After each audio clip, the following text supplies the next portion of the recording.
our guest speakers. I'm Maria Belenik, a certified grief educator and coach, and I brought this summit together so that way we are not alone, especially during the holidays, navigating grief and loss. I do want to go a little bit about a deep dive or a little pinpoint of what was shared yesterday. Our first guest actually shared about how when we can't outrun, outmaneuver, outwit grief.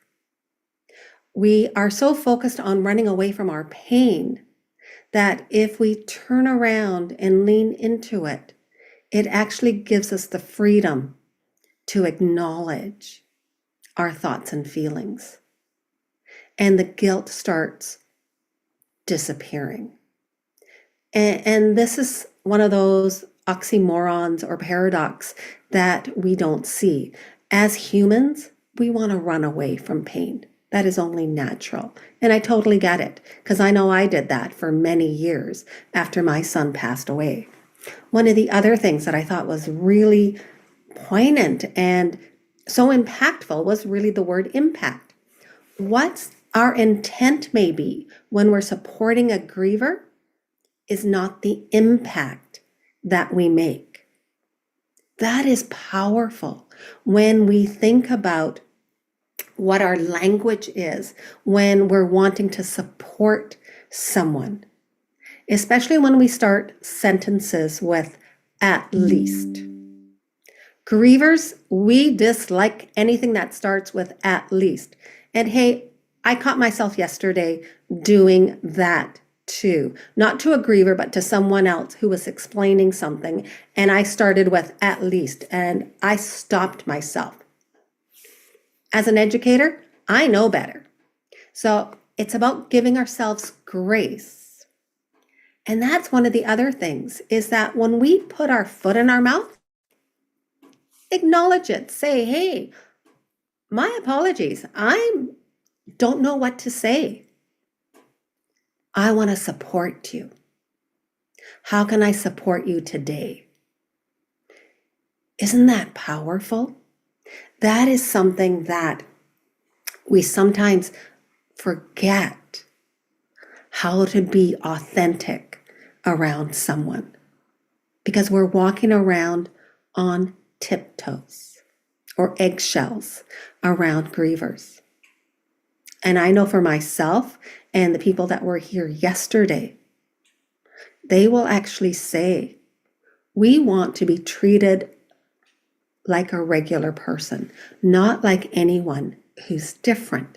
But we do want to be acknowledged for our experience that we've had, for our feelings, and sometimes things that can't come up.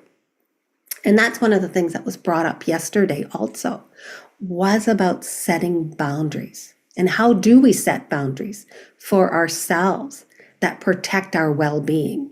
Because that is so important. And one of the things, especially around the holiday times, and it can be any time, at times you want to be by yourself, and that's okay. Sometimes you want to be surrounded by people, and that's okay too. And sometimes you may decide that if you're going out and you want to be surrounded by people and supportive, you may be there 5-10 minutes and kind of go, oops, I don't think I want to be here anymore. That's okay. You can just say, hey, you know what? I gotta go. I don't think right now that this is the place for me. And that's okay. I believe we put pressure on ourselves to be perfect in everyone else's eyes. And really what the holidays need is for you to be authentic to yourself, to listen to what you need at this time and not compare yourself to what someone else believes you should be at or how you should be behaving. And I know Michaela showed us some breathing techniques yesterday, and how wonderful is that? And I was doing it yesterday, so I definitely love all of you to try it again this morning.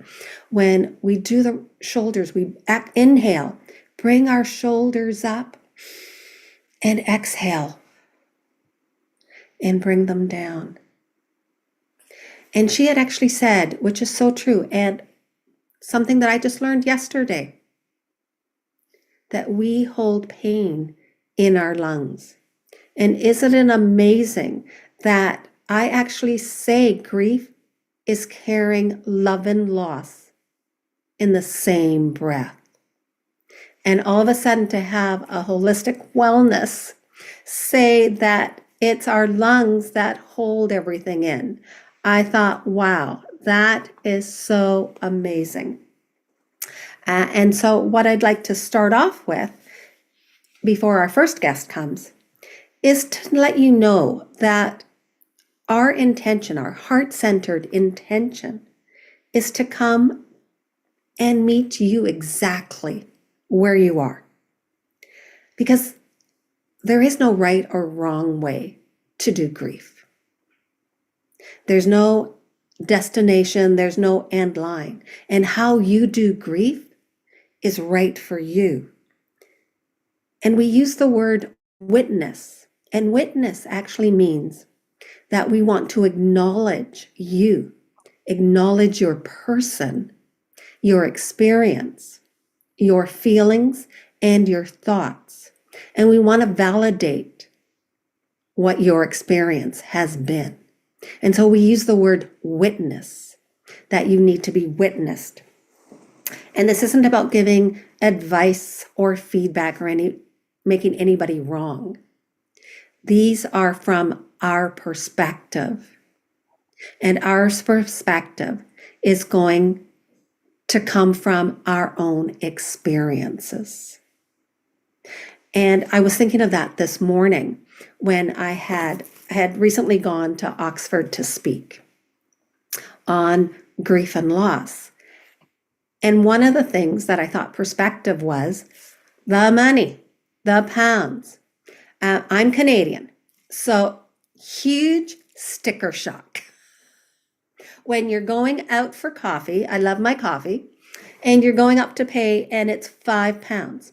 £5 sounds basically reasonable. It's like going out and saying, I'm spending $5. The only thing in my perspective is that £5 means it's $10 Canadian. So it's not. So from my perspective, everything was pricey. Didn't mean it was right or wrong. It was my perspective.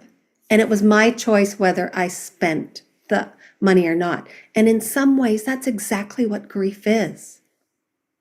Our perspective is our feelings. And no one has the right to make you feel that it's either right or wrong. And that's what the summit is about, is saying all of our experiences are valid and that you are not alone and there is support for you in any of our guest speakers and in how they do. So realistically, for support, you find someone that you feel comfortable with. So I want to get now to my first guest who's here. Danielle and I have had lively conversations, as I do with all my guests. We get into deep dives. Danielle Zling is a marriage and family therapist. Yes, I'm inviting everyone from all different walks of life. So that way we have different aspects and different perspectives. And Danielle is deeply passionate about all things mental health and creating safe spaces for feeling, healing, and whole living. Danielle, welcome. Thank you so much for having me, Marie. And I apologize, I was a little late. I was having a little technical difficulties on my end, but I got them all settled. Well, I thank you, Danielle. And I just love your energy. I mean, that is something that I think when we met is what I loved. And I want to excuse because I have a tickle in my throat, a bit of a cough. I know it's November, so it's kind of like cold season here, right? Yeah. Oh no, I'm not happy about it either. Trust me. I'm not happy that it's winter. Yes, I mean, we can't, weather's another topic, right? It's Yes, another perspective. exactly. But Exactly. what I mean, welcome. And Thank you. I'm delighted that you are here. But what I'd like to start off with is, what's one thing that you believed about grief early on that you no longer believe? Like, I know I'm starting off with these Mhm. hard questions, right? Yeah, that's a great one. And something that I have learned in my own grieving and that I really had to accept is that there is no end to it. I think when you really accept that grieving is a lifelong process and that once you have that loss in your life, it's not like, all right, I'm done grieving in 5 years. I'm done grieving in 10 years. It's like it's lifelong, and I think there was just a lot of freedom and a lot of acceptance with that because I think we're conditioned also to think, and like I think Maria, we talked about this, like the stages of grief. And it's like, all right, so yeah, like once you're done with these stages, it's like I'm done. And it's like it took me a while to be like, no, like Danielle, you are going to be grieving. And for those of you who don't know, I lost my mother in my early 20s. Um, it took me a while to realize I'm like, no, this is a lifelong, like for the rest of your life you are going to be experiencing this. And I really had to just I worked with therapists, I worked with my own healing and my own grief to like be at peace with that. And I love how you say that because you're right. It takes a journey to get to that aspect. I mean, I know in my own journey after my son passed away, I lived 10 years in limbo because I was Mhm. running away from that fact. And as most of us do, unless we have support. And then, as you said, there's that, I call it my heart whisper, that Mm. said grief wasn't going anywhere. It was staying with Mhm. me. And you're so right that all of a sudden it felt like a heavy burden had been lifted. And that's one of those paradoxes where I know I started off because we're so much trying to, I'm going to use from one of the TV shows, outwit, outmaneuver, outrun, Yes. Oh, yeah, yep, it's Survivor. right? And realistically, as grievers, that's what we're trying to do. I don't know if Yeah. that's what you felt. Um Yeah, no, I definitely, it's like one of those grief is probably one of the most interesting feelings. I'll use that word, I guess. Interesting is the only word that comes up to my mind because there's so many facets to it, right? You know what I mean? As you said, it's like you're trying to beat it, but then you're also trying to sit with it. You're also trying to overcome it. And yeah, as I said, I think when you realize, and grief is not a bad emotion. Sorry, Diana just mentioned something, and you said that. I like the fact, yeah, it'll never go away.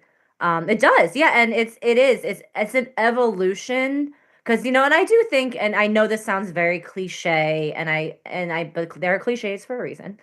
Time does heal a little bit, the time frame and your process and your own healing, but it's the wound is still there. I think I shared with you, Maria, there was a, po- a poem by somebody, forgive me, I'm forgetting their name right now. But it basically is like when you lose somebody that you love, it's like losing a major appendage. So it's like losing an arm, it's like losing a leg. Like you are still living, you know, get day to day, but you're learning to live without an arm or a leg, which is totally different than Mhm. your life previous to experiencing grief. So it's just managing that. And yeah, I do, I kind of felt a little bit like I needed to maybe like survive it. Because I don't know if there's any other way to get through grief is other than to, unfortunately, other than to survive it. I have yet to meet someone in my personal experience that hasn't had grief, like they're like, oh, like I don't know, maybe what, and if they are, I mean, I would love to talk to them, to to know their experience, but I've yet to meet people that kind of like outlasted or out, you know what I mean? Like it will catch up to you. And it might not be in the form of grief that it catches up to you. This is my therapist hat coming out. it'll come out in a different feeling or in projection or in some other form. And that's why I think it's so important to process your grief and really feel it. To acknowledge those emotions and thoughts, because a lot of times, as you say, we have these thoughts, and it's so true. It's so scary to sort of feel like, oh no, I'm going to grieve for the rest of my life. Just thinking about it already has this heaviness on it. Mhm. I know I use a language, grief walks with us when we allow Mhm. it. It becomes a companion and it softens its edges, right? It doesn't completely go away because, in some ways, especially when we're talking about a loss of a person, Mhm. you're always going to remember that person. So, loss Mhm. is always there, and so is love. Yep. And Yep. that's one of the aspects, I think, when we kind of look at something and we're kind of like, oh my, it's so daunting and scary. And we do, as human beings, nobody wants to have pain. Nobody wants No. to experience struggles and things. And I think we fall in, and I don't know if you see that, even whether your practice or not, but we fall into this trap of we have to be happy and pretend that everything's okay. And I don't know if you found that, especially with the holidays. So because we're talking about the holidays, we're kind of gearing it up towards that, right? Of how things intensify around Mm. the holidays because all of a sudden, everything around us, it's so geared to say, okay, celebrate, party time. You're supposed to be happy. You're supposed to be grateful. You're supposed to be this, this, this. And there's all this supposed to, supposed to, supposed to. And what happens when that's not what our life looks like? No, no. And also too, Diana, I want to validate too, the fear of it never going away is very real. So just validating your feelings and holding space for you there, because um yeah, no, it does change, but yeah, that is a, that's not a good spit. Fear is part of the grieving part of your relationship with grief. And that's going, I just wanted to validate that before I Oh, move no, forward. definitely. It's one of the things I should have mentioned Oh uh, no. this message. You're good. It's sometimes And like, I answered as it. everybody, it's so funny. Like people like know I'm a therapist, and I always say like I'm very aware. I'm like I'm like when people are talking to me, and I'm like they're like Danielle, like you don't have to. I'm like no, it's just like the way I talk now. It's like I am very hyper aware of like holding space for feelings. And but yeah, no, I do think, and what's I always say, like I actually advocate from what you were saying, Maria, about the holidays. Like I try to voice to people like, listen, like yes, I know it's the most wonderful time of the year and all this lovely sentiment. I'm not trying to take away from the sentiment of the holidays, but I would agree with you. It for grievers, it does intensify over the holidays. Like I will share my mom before she passed away, she got she had a brain bleed and then aneurysm and then stroked on Mm. December 23rd. I'll never forget it. So honestly, for me, Christmas, not my like holiday, just because I remember getting that phone call of being like I mean she went through rehab and then died 4 or 5 years after that. It was unfortunate. It was sad to see her like that. But we got like that phone, that Mhm. phone call like, oh my, like come to the hospital now. We don't know what's gonna happen. Like you might, and like so that I think unfortunately that trauma, I didn't see it at this time as trauma, but like that trauma is attached to Christmas for Yep. me. Um and I hadn't, and I'm not saying it, I don't enjoy Christmas. I don't but I'm aware of it, which I think is the first step, is having awareness around it. And having it, but yeah, it's definitely for me personally, and I know just for a lot of grievers, because everybody's about around their, it's a family time, it's more celebratory. And you know Thanksgiving isn't as bad, but yeah, for Christmas definitely is a big one for me. That, and I do think being honest and open with your support system or people you feel comfortable around, and expressing that, like, yeah, like, this isn't the best time for me right now. Like, I think that's important to voice that because, um, yeah, as we, marketing tells us, and yeah, like Christmas songs, but for the holidays are really, really difficult for a lot of people. And I want to acknowledge what you shared about your mom. And oh my gosh, thank you so much for Yeah, of course, being of course. vulnerable, and for sharing that, because I think a lot of times people tiptoe Mhm. about sharing. Um, Yesterday, one of the aspects that was there was that sometimes when people find out that your person passed away, the first question sometimes is, how did they die? Um, Mm. and we're kind of like, is there really a good response? I mean, Yeah, right, like it's I mean, like my inclination is it's none of your business. yeah, right. Uh, and so it really is. It puts the griever on the spot to relive. I always go, follow the grievers, um, their aspect, like their line, in the sense of when they want to share, they will share. Don't Mhm. force Yeah. someone to share something that they don't want to. And that kind of brings us back into sort of the holiday kind of things. Like, did you have traditions that you celebrated beforehand that maybe you've kept or changed since, especially, of the day that your mom died, right? I mean, that makes it challenging.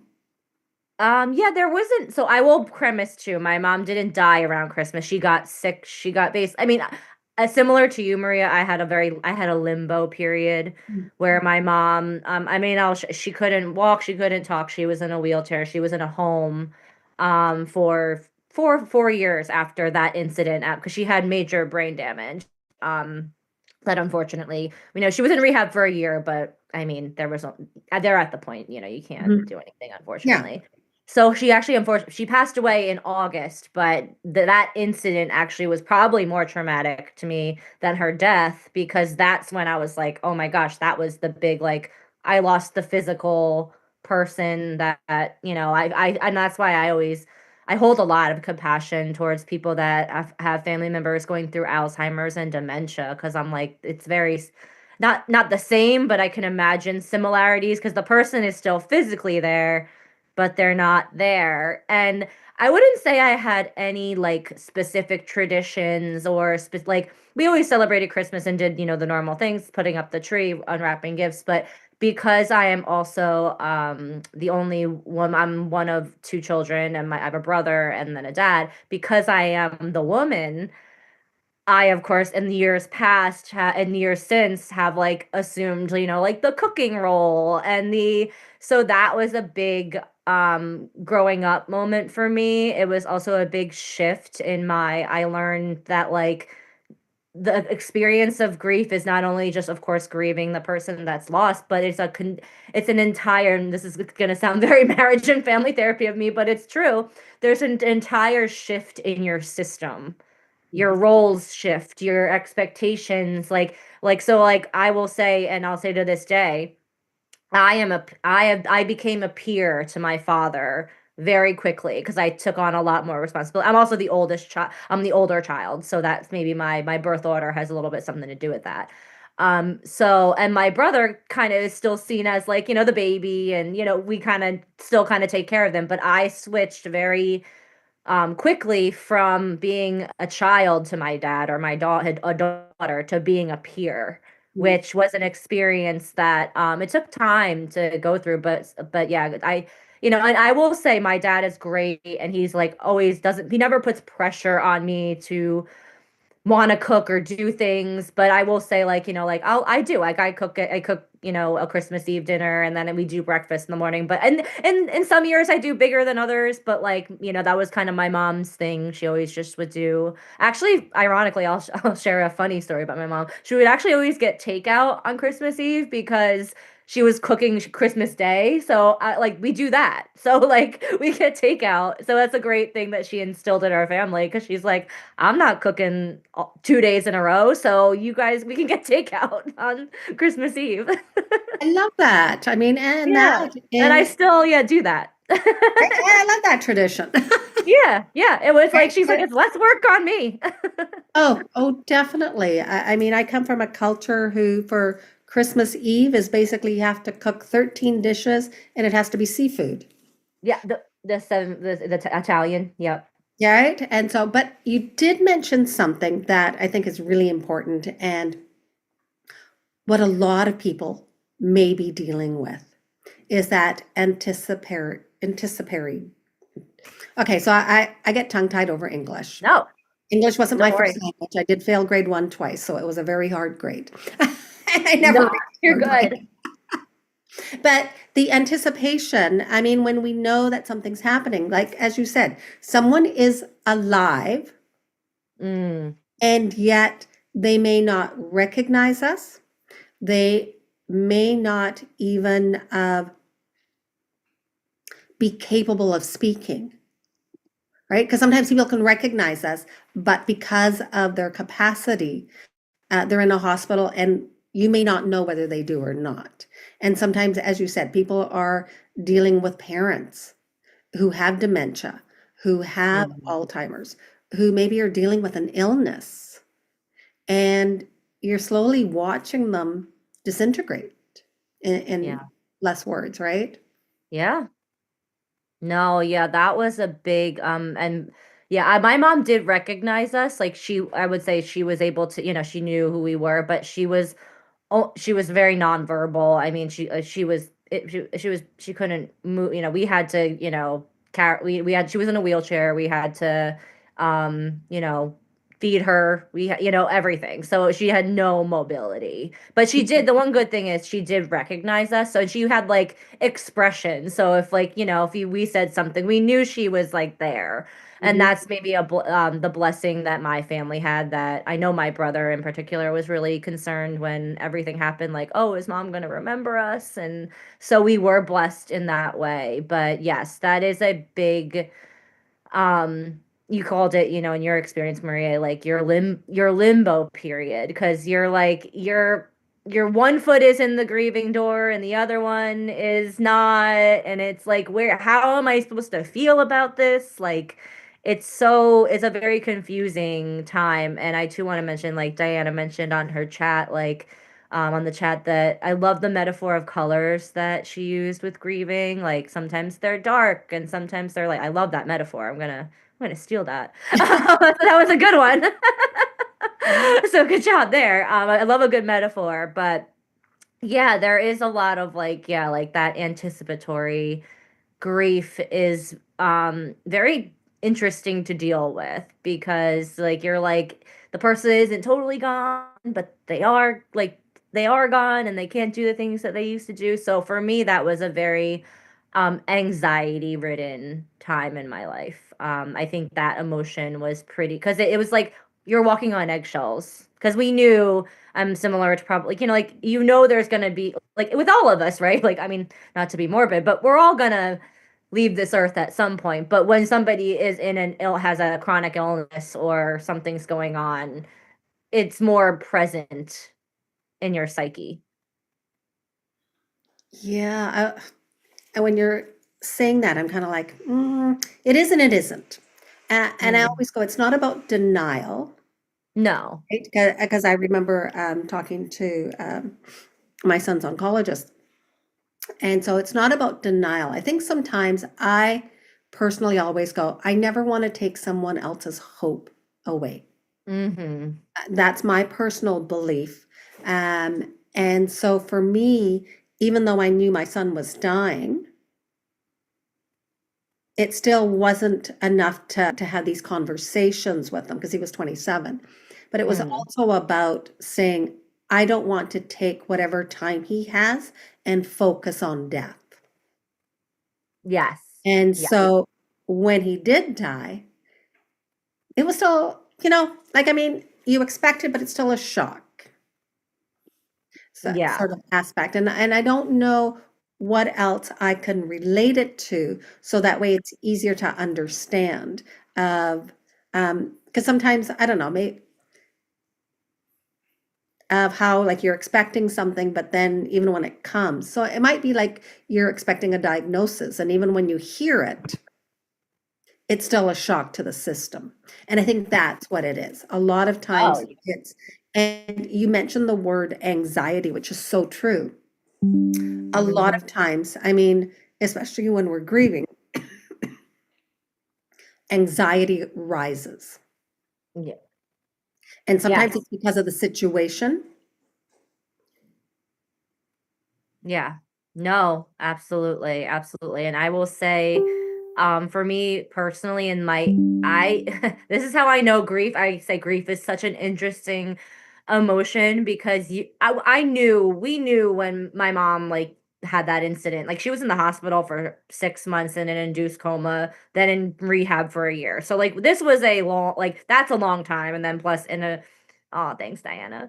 And then also and then, in a nursing home for them. We decided whether we were gonna do live-in care or nursing home, but it was just that it just suit better to be in a nursing home. So that was for another 4 or 5 years. But I remember thinking, like when my mom did pass away throughout this whole process, I thought I was gonna feel this like sigh of relief when she did pass, and that did not happen.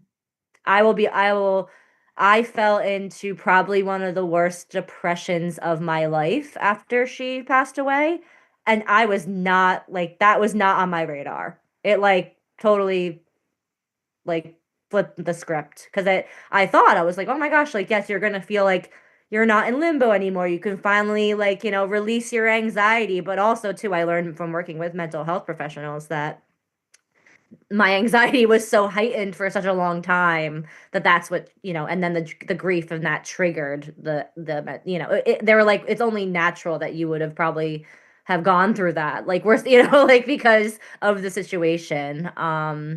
Yeah, but I'm sorry, Diana, this'll be your first Christmas without your mom. That's so sad. I'm so sorry. Yeah. The firsts are hard. Well, the first The sometimes, first everything, like, the first Christmas, the first Mother's Day, the first birth like, the firsts are because it's, like, your base I feel like it's I don't know, maybe it's, like, I see it as not your baseline, but it's, like, alright, like because I always say every holiday is different, every year is different, like, I say that to people around Christmas time too. I'm like, I don't know. This year I could just be like, cool, like moving on and just, I have a new niece now. So I'm like, well, we're going to be a lot of focus on her. Um, but it's every single situation is and season, especially the holidays, it has been different for me. mhm, and really you have to do what's right for you. I mean, and I Mhm. know, we have a message in the chat about not too sure even with how to handle, especially on that first Christmas. And really you have to go by how you feel. Like you can't plan anything ahead of time, because you may plan and all Yep. of a sudden on the day of kind of go, crap this, I don't want to have anybody over here, and just Yep. cancel everything, or basically say, you guys have it here, I'm out of here. So that's the thing. You have to listen to what feels right for you. And people may not understand, and that's okay. Because one of the things is that even with families, when we're all grieving the same person, we're going to grieve differently. Differently. Yep. And what's right for one person isn't going to be right for someone else. I remember someone saying their uh, their father had passed away, and their one of the sisters was very expressive, right? She expressed her emotions. The person I was speaking to was very stoic. Mm. And so people were judging her because she wasn't expressing enough. And are you really grieving? Are you this? Yeah. And it makes it hard because no one's going to know how they're going to grieve. We can't plan it in advance. No. Gosh, if we did, if they gave us a plan book for grieving, oh my gosh, wouldn't it make it so much easier? That'd Well, be yes, but then beautiful. we'd probably be kind of going, but I'm not doing this. I know. No, but you're absolutely right. It's that everybody certainly does grieve so differently. And I know too that actually that brought up a situation, Maria, that somebody that one of my neighbors, unfortunately her sister passed away this summer, and I was processing or talking with her about something over the weekend, and her sister was married, and I guess the person that she was married to was her brother-in-law, it has kind of already moved on to another person. And she was like, I think that's just so disrespectful.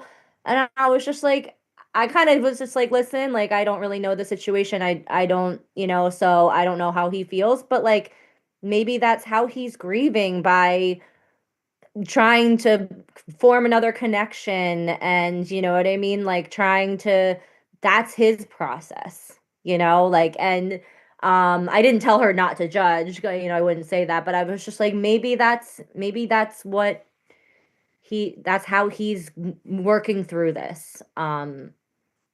So And that's so true. And I know one of the things, and I think someone mentioned it in the chat also, about giving the responsibility to other people that are family members. Like sometimes mhm. we put everything on ourselves, especially as women. Yes. It seems like everything's dropped in our lap. And at times it's like delegate, give the Mhm. responsibility to someone else. So that way you're not carrying everything on you. And Yep. that is very good. Yeah, you always have to do what feels right.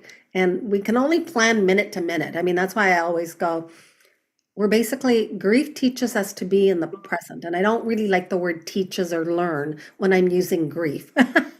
um, but in that sense, I always go, grief taught me to be in the present moment. Mhm. Yep. Oh, it does. Grief. I will say that I think, I don't know, like, grief is probably one of your best teachers.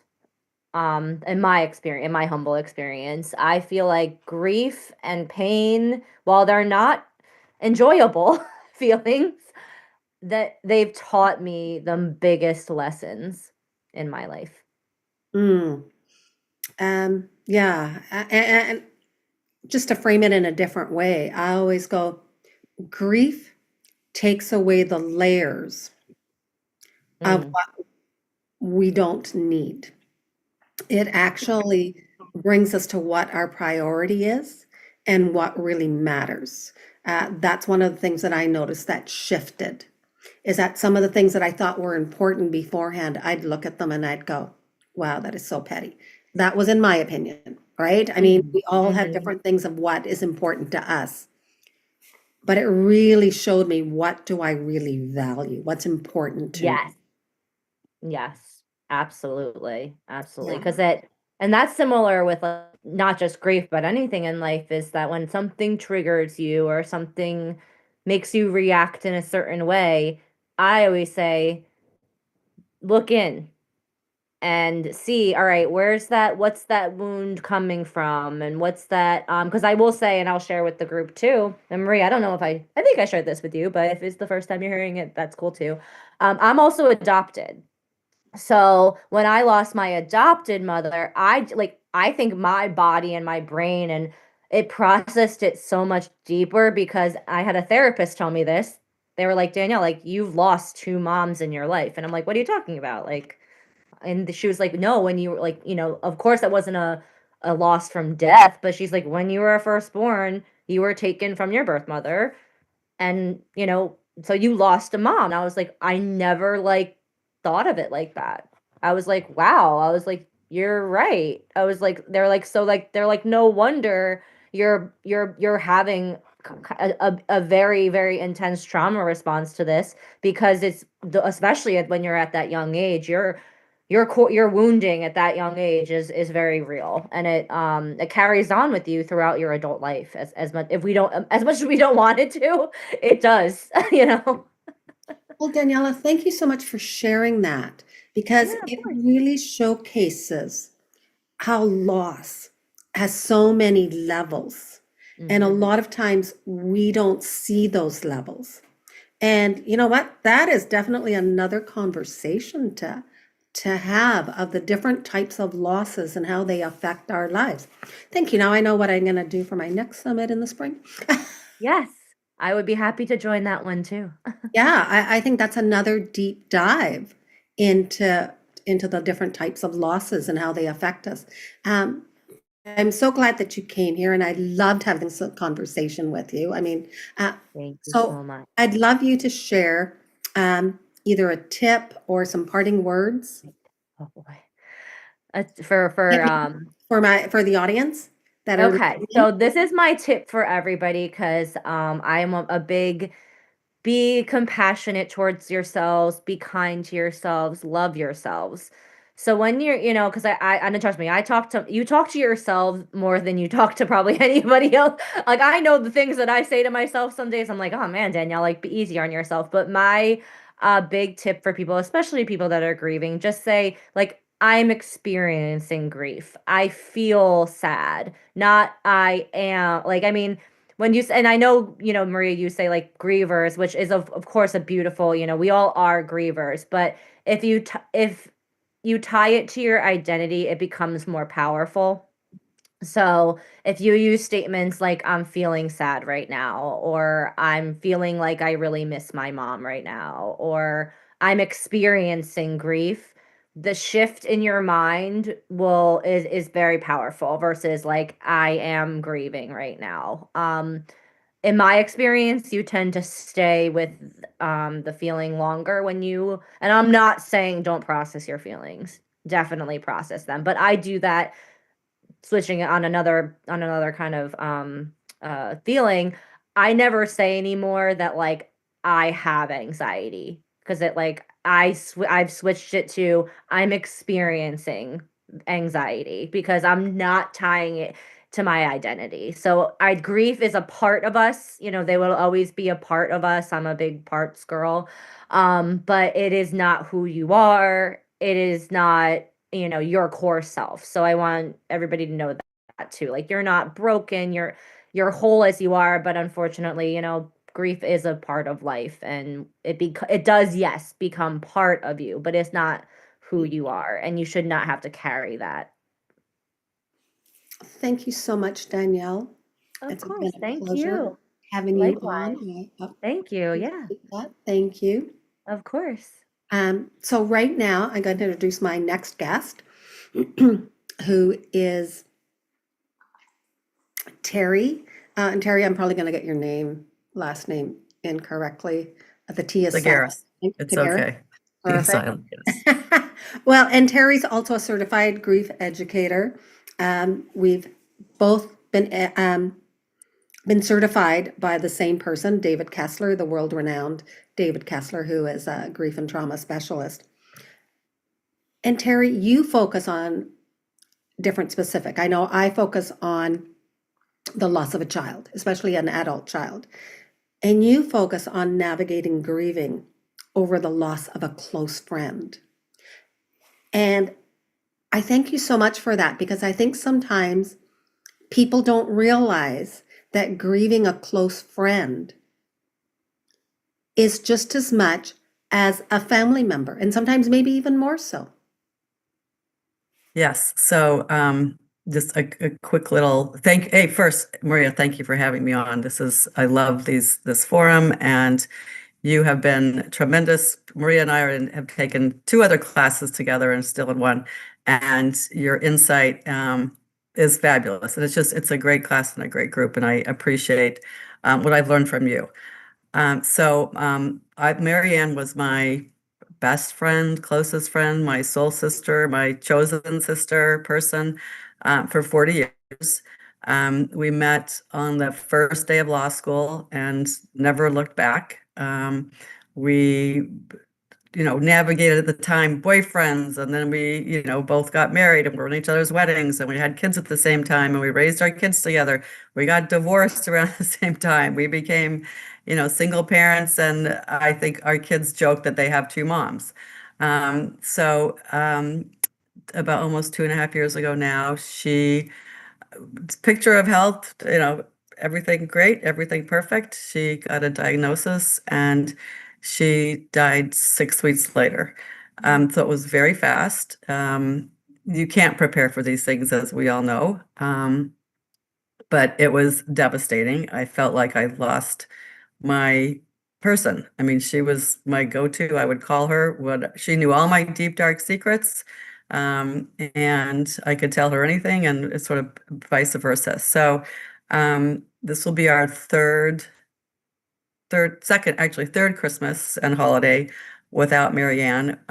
As families, both before we were divorced and after, we spent holidays together. I live in Boston and have no, brothers, sisters, parents, family here. So we spent them all together, and it would be Thanksgiving, Christmas Eve, and Christmas together.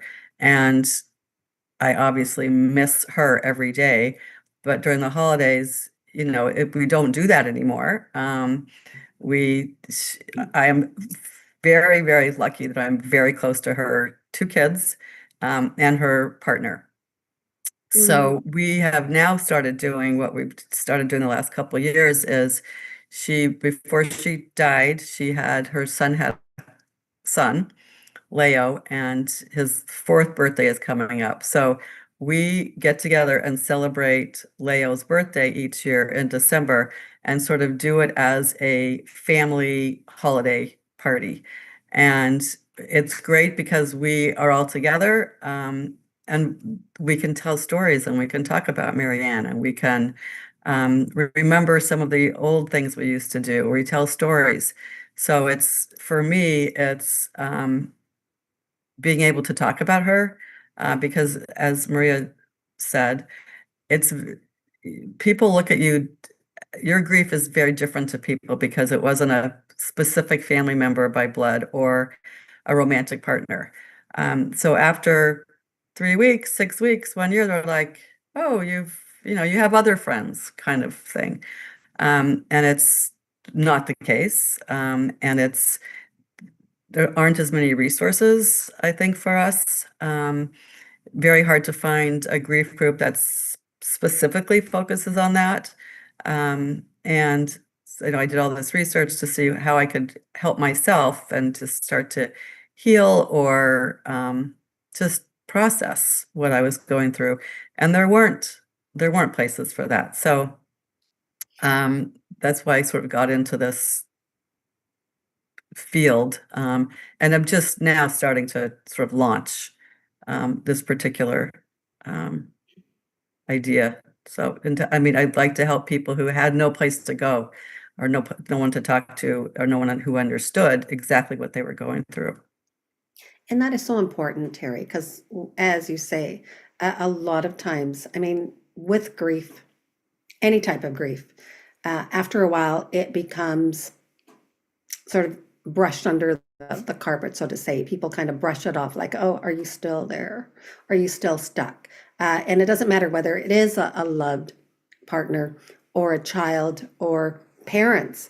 And you're so right. With friends, they probably even give you less time to say that you're grieving a friend because they kind of feel like, I'm going to say disposable, right? Because we live in a society that it seems like everything becomes disposable in the sense of, well, if they're gone, you don't have to remember them anymore, which is really sad because that is what grief is. We're remembering our person. And you're right. I think with friends, they don't. If you haven't experienced it yourself, you said that particular kind of grief, it is different.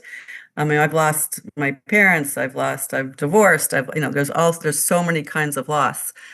This one hit very differently when Marianne died. But people, I think they're also afraid to talk about the person because for whatever reason, they think if I don't say her name or bring her up, you'll forget. And I don't want to make you sad.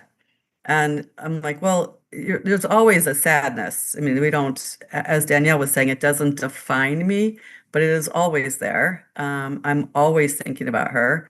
And well, I want to talk about her. I want to tell stories about her. And I think people with friends, they don't see it the same as a, romantic, your partner or your children or your parents or spouses, partners. So it's a different space. And it's, they call it disenfranchised grief. I get it.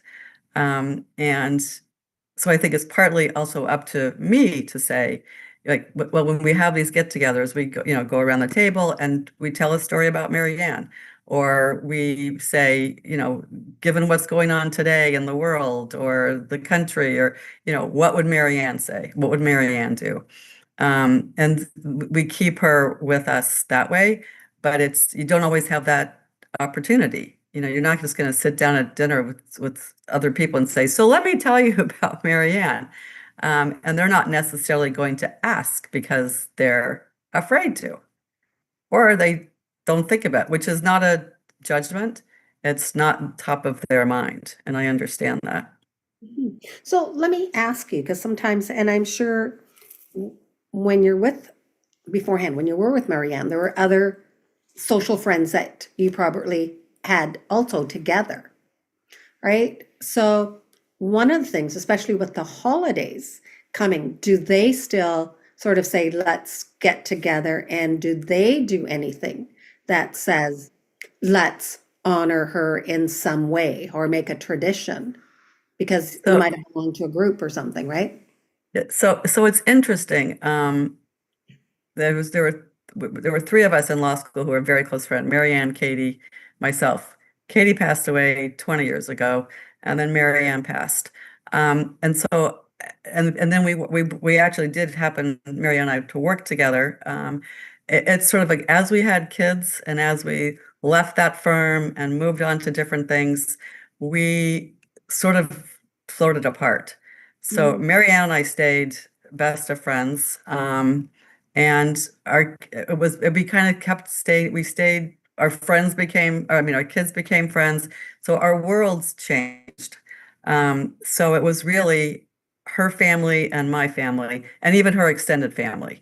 So I'm also fortunate that her extended family I'm very close to, and they include me in get-togethers. I'm invited to Thanksgiving with them. I'm not able to go because I've got something else, but so it's interesting. It was Mary Ann and myself and our families.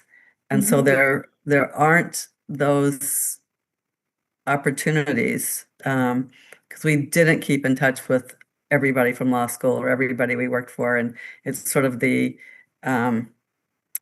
natural, I guess, not always natural, but sort of the natural Well, it is dropping sort of away of natural. people. Yeah, it's a natural I mean, sometimes we have friendships that when we're at work, they're our friends. And then when we leave, that all of a sudden these friendships kind of dissipate, right? And Even school. yes, So it depends, I think, on everyone's personality, where they're going in life, or the goals. Sometimes we surround ourselves with people who are either supportive or not. And even life changes. yes. As you say, divorce is another loss and has grief in its own aspect, right? I mean, I know today we're talking about loss of a person and with the holidays. And I love how you said that the two families kind of, we'll say, blended together because being very close. So you did almost become a family.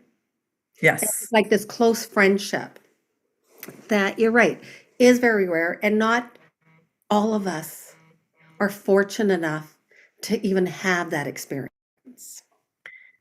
And I do feel incredibly grateful because what I have heard from other people is you don't know how lucky you are or were to have somebody like that.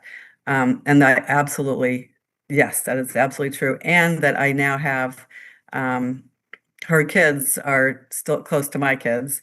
And I probably talk to her daughter, Becca, 3 or 4 times a week. She lives in LA. One of my sons lives in LA, so they see each other.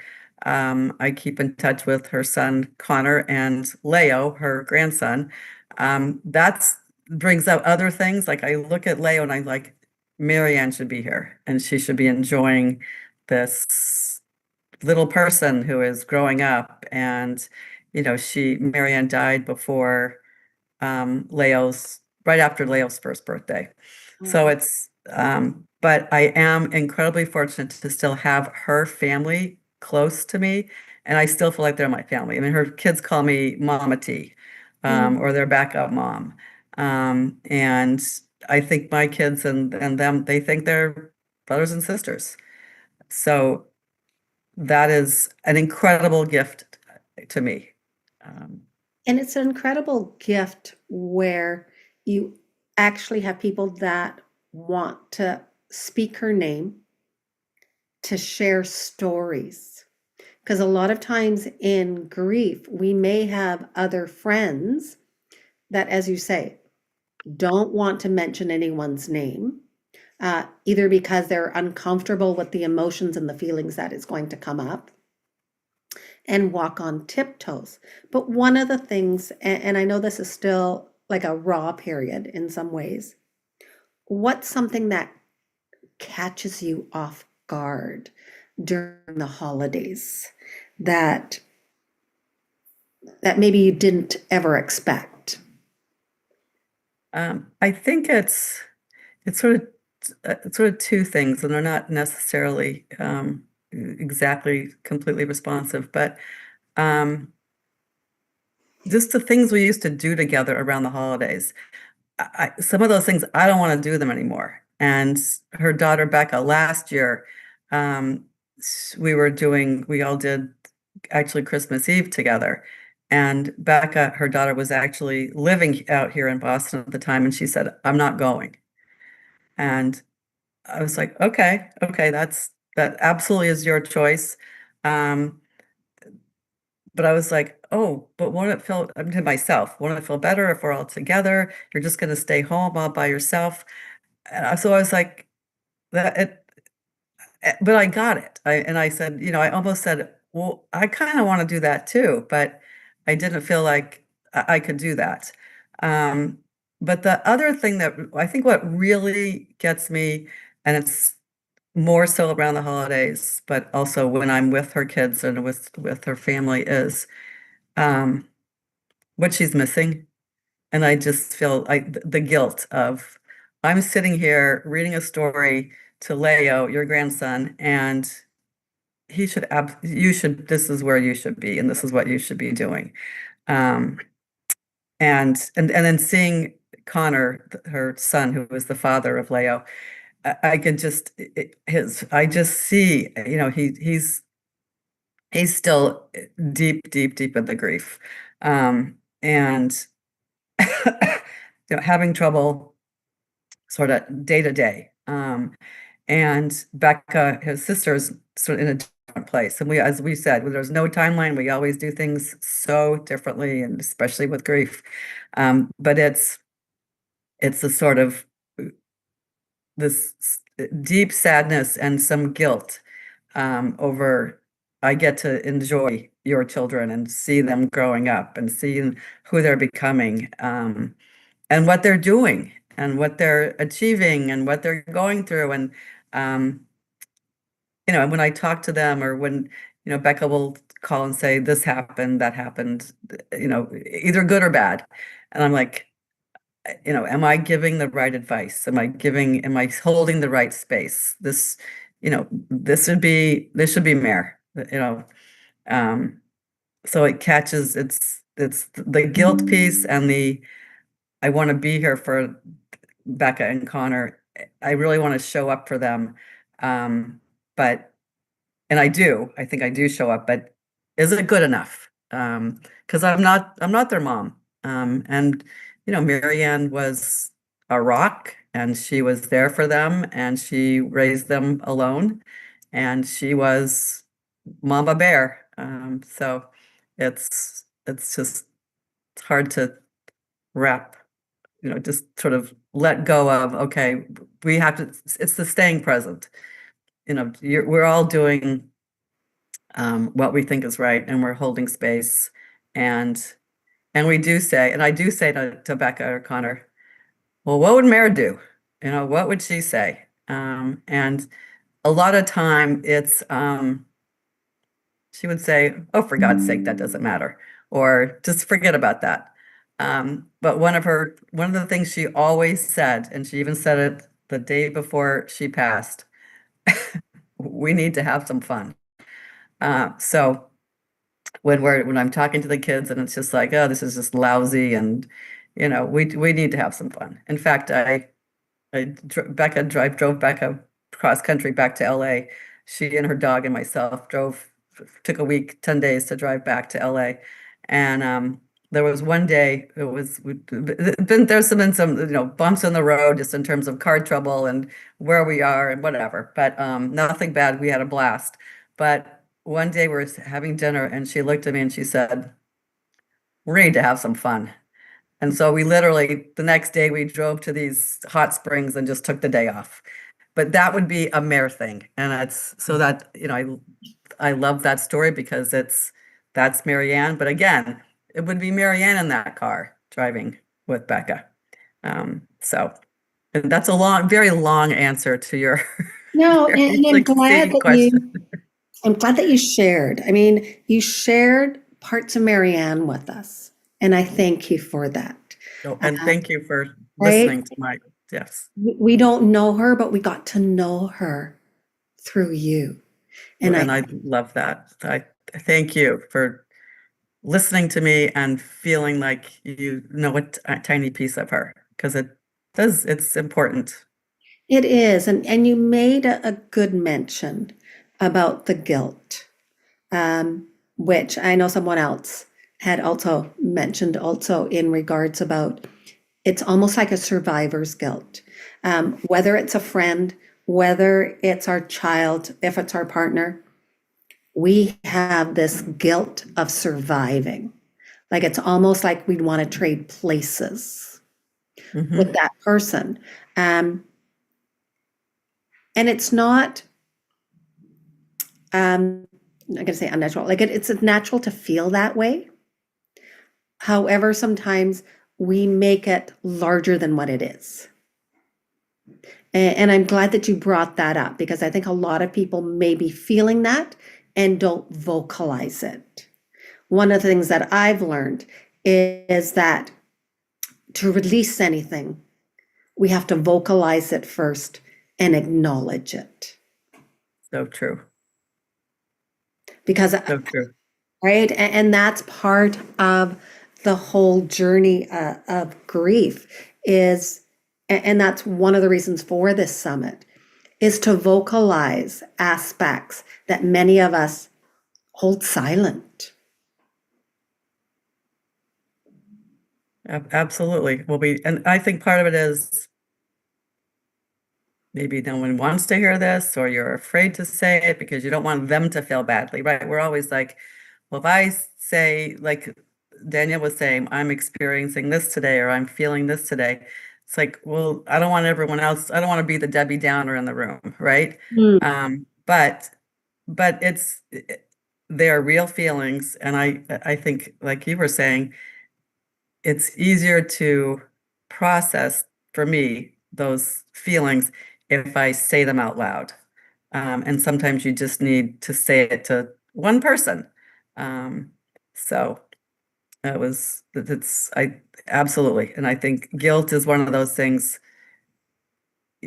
That's a hard emotion. And it brings so many there's shame, and there's, just like it's all wound up in a bunch of other, what you think of as ugly emotions. So it's like, I'll just leave the shame and the guilt and all that stuff over here, and I'll just be sad, because that I can wrap my arms around. And it's not totally socially acceptable because our society doesn't like grief and sadness because it's uncomfortable. And that is so true, and especially around the holiday time. I know when I gave my talk, I did mention about guilt in the sense of, because like the regret, the guilt, and the shame all kind of go together because our brains are trying to control things that are uncontrollable. And it's a lot easier to have regrets, to have the loops of the what ifs, could have, should haves, right? We do that all the time. Mhm. And I know Danielle had said that too. Like, I mean, the way we talk to ourselves in our, I had someone else go, it's the gremlins that talk to us. Like, do we listen to the gremlins? And it's so true. We, like, I always go, in normal times, we talk crap about ourselves. In grief, it's like a triple 100-fold that we're Absolutely. talking because we blame ourselves for why the person passed away. I mean, my son had cancer for 11 years. He had an incurable blood cancer. After he died, I made myself up, why didn't I find the cure? Like, what was I doing? Wow. Okay. Right? And these sometimes become that aspect, as you say, like the guilt of being someplace where someone else is not. And I do want to share with the audience that that is a natural feeling. What you shared about being present with Marianne's family is natural. And I want to thank you so much for definitely bringing that up and sharing it and showing how real that is. Well, and thank you for the opportunity. Thank you for this safe, loving space, and thank you for everyone's comments in the chat. So now, going back to the holidays, right? Because this is the holiday, Here we are. Yes. right? It's coming. Well, I mean, okay, so I'm Canadian. We already had our Thanksgiving, and Thanksgiving isn't as huge in Canada as it is, I know, in the US. It's we are thankful, we're grateful, but it's not a big production. You know, Canadians were a little bit more low key. Gonna put a plug in for us. But it's one of those things where when you're looking at it, when something is huge, when there's this expectation of we're supposed to make things grand or bigger, and when you're not feeling it, and as you said, like one of her daughters had said, I don't want to be around. And that is okay. And I'm wondering, do you do that sort of with your own family sometimes, kind of saying, you know what, this year, I just want to order pizza. And that's what we're going to have. Like, I like how Danielle goes, her mom started the tradition of takeout. I love that.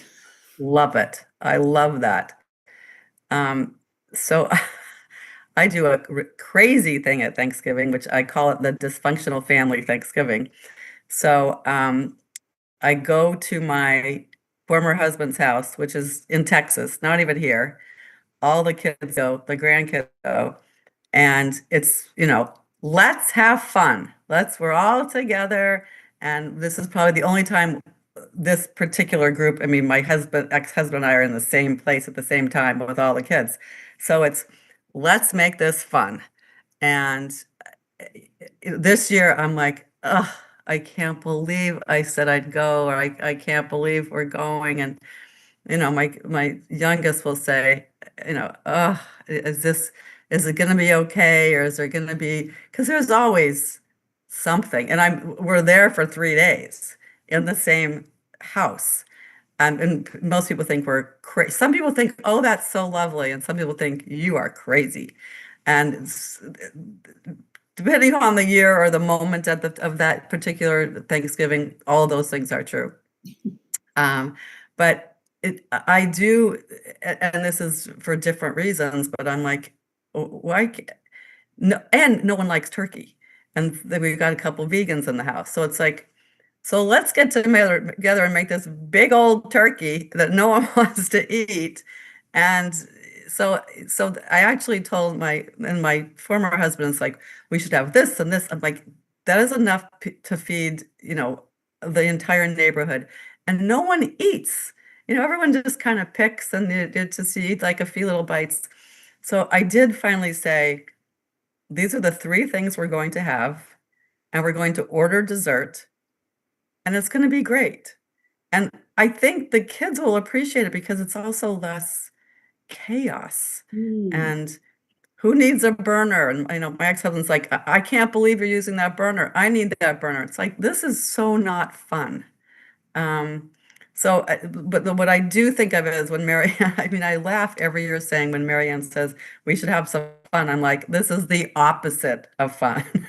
And I want to just not do this anymore. And one of these years, I'm going to get the courage to say, I'm not coming. Mm. But And I so love how you use Marianne's words. Let's have some fun.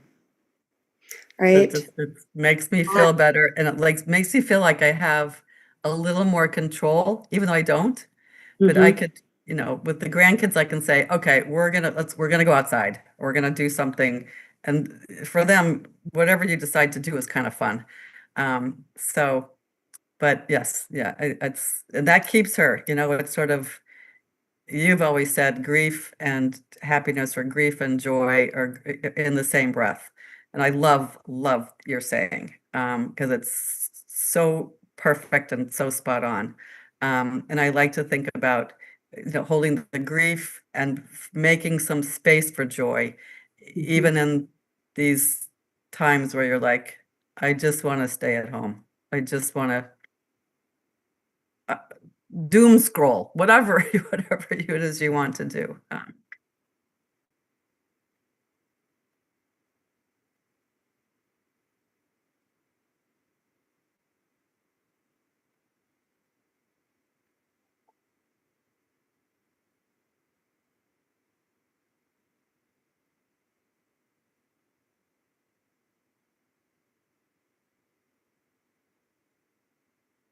Yeah, absolutely.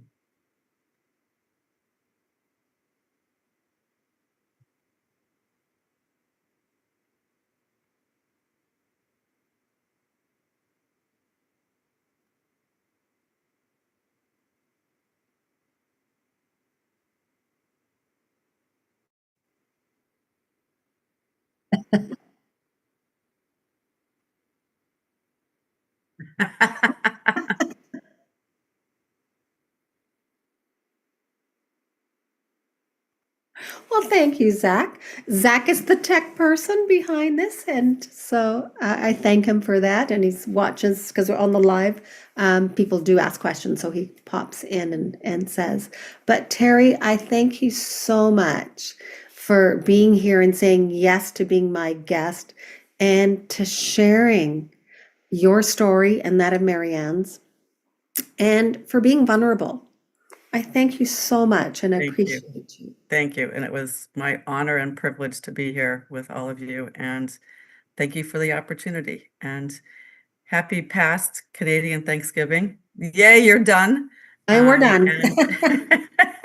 And happy Thanksgiving and holidays to you, everybody else. Thank you. So, thank you so much, Terry. And I want to introduce my next guest, Aura Craigston, who is also a certified life coach. She's a child, teen, parent coach. I had to put all that in there.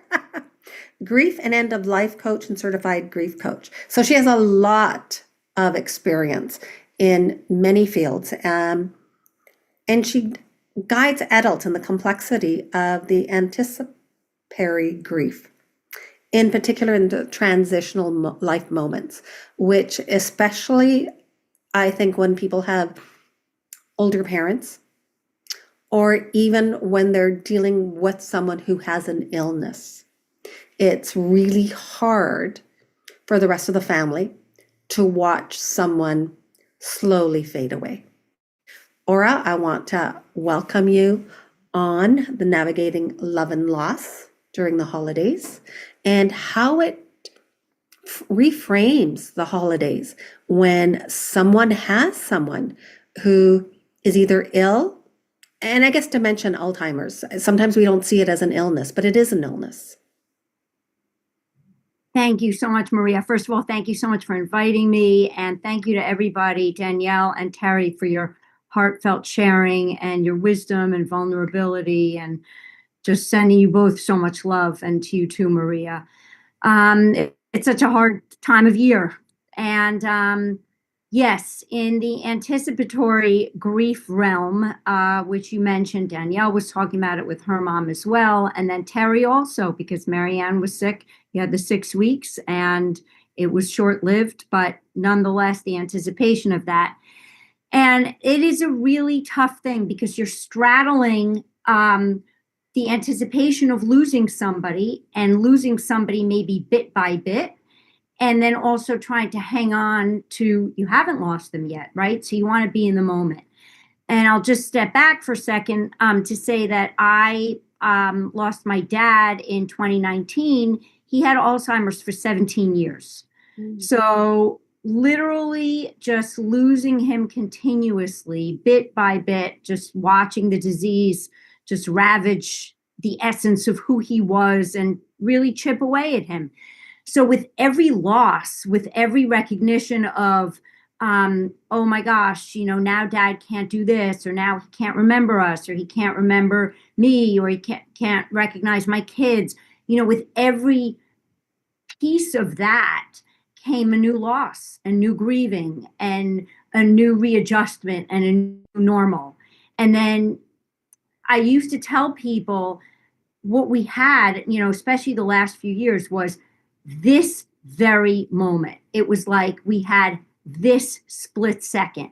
And I would see sometimes a flash of joy in my dad's eyes. We'd have a conversation with him, not really a conversation. I would, mention something that I would know that kind of would ignite some kind of memory in him, or some form of recognition. And you could just see that spark of joy in his eye. And that's what it was. Just hang on to that moment. And I look at that also, like with the holidays and traditions, and say, what do we have in this moment? If we are losing somebody and we are going through this it's a grieving period, and it's yet the pre-finality period, right? The pre-ultimate loss. What do we have in this moment that we can hang on to? Whether it's an old tradition, or whether it's an old, anything. Like we used to play music for my dad. My dad loved classical music and loved opera. So even actually the day before he died, and again, we're talking about 17 years of just slipping away. Day before he died, my mother put on an opera. Now, my dad had been nonverbal for maybe 2 years leading up to this, going from being a brilliant businessman to just being nonverbal. And my mom played this opera, and all of a sudden, and this was literally the day before he died, he perked up and said, "Who's that singing?" And we hadn't heard him speak in 2 years. So it's just hanging on to the moment, right? Just grabbing the joy of what you can, the essence of what you can grab.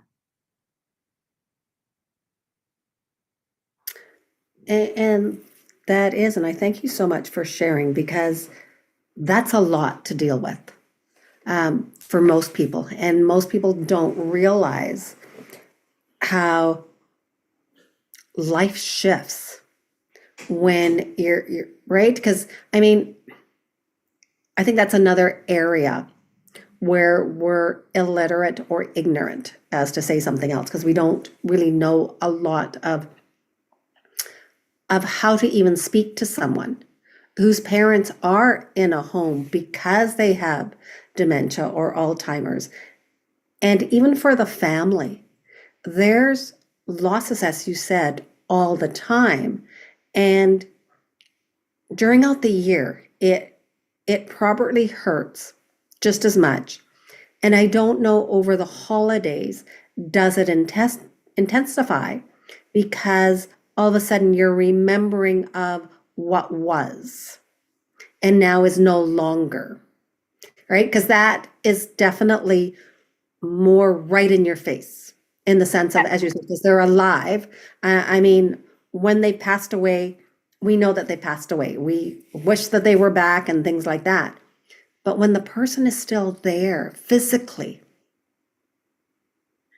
Absolutely. And the other level of this is you're saying to yourself, could this be the last one? And so that introduces like a whole other aspect of grief because you're thinking, could this be the last one? And if it is, what do I need to make it the best that it can be? Right. And then this goes back to what you were all saying earlier. It's this expectation to be huge, right? Oh my gosh, if it's the last holiday with my dad, I need to make it the best that it can be for him. I need to make it the best that it can be for all of us. And putting that expectation on all of us and on the holiday itself and what should be, right? We're going to the shoulds, is just so much pressure and unnecessary. It's just, what can I have in this moment that brings us all joy? Or what can I have in this moment that brings me joy and my dad? And so what you were all saying earlier, which is so true, is like, if we're talking, let's say about older parents and then their adult children, everybody grieves differently and everybody's going through this differently. So I have two siblings and my mom, and we all were experiencing different aspects of this loss as it was going along. And particularly with myself and my siblings, we're all very close to one another, but we all had our unique relationship with our dad. So because of that, we also are grieving uniquely. And there's no right or wrong. There's no, oh, you're doing it better, or you're doing something special for dad and I didn't know what to do. No, it's just what feels right to you. And it doesn't have to be any grandiose big deal. It's just, what's meaningful in this moment. The smallest thing could be meaningful.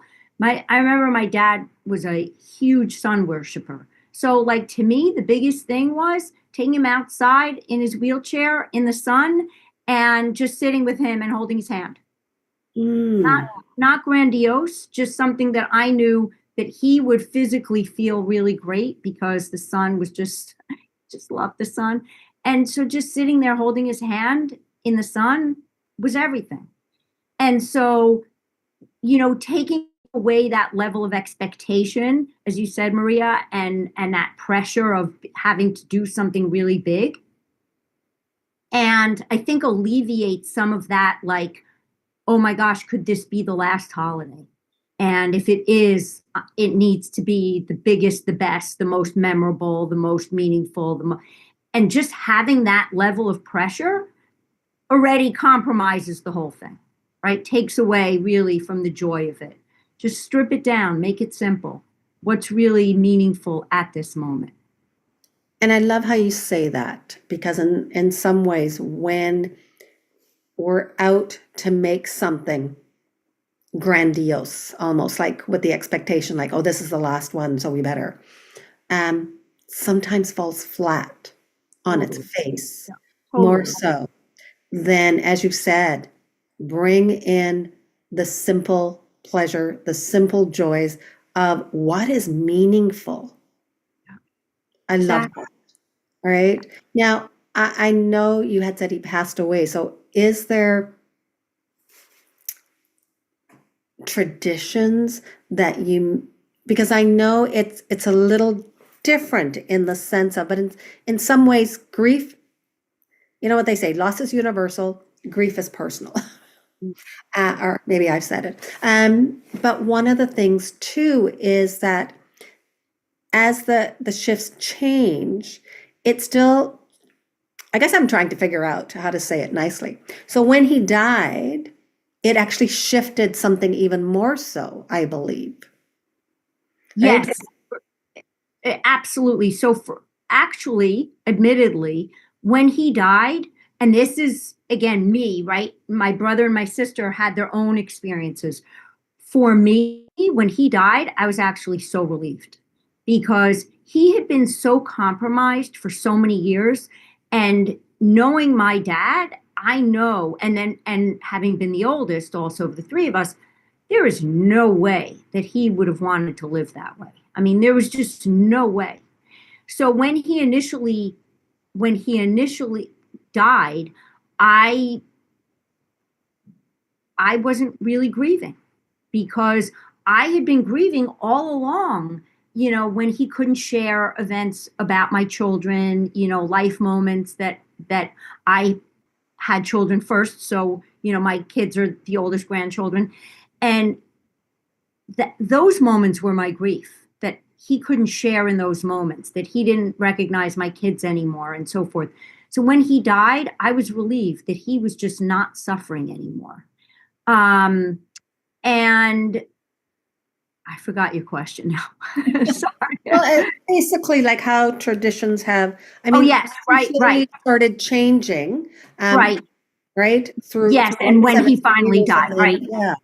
So then I would say it took maybe a couple of years. So he's now gone 6 years. It took a couple of years to really be able to kind of bring out certain traditions and songs that and now, as David Kessler says also, like when you remember somebody more with a smile than a tear, right now we'll sing songs that he used to sing, and I sing them with my kids for the holidays, and we smile and remember him just with love and smiles instead of the grief of the loss, because we know that he would not have wanted to live the way he is. And yet it's a conflict, right? Because I miss him dearly.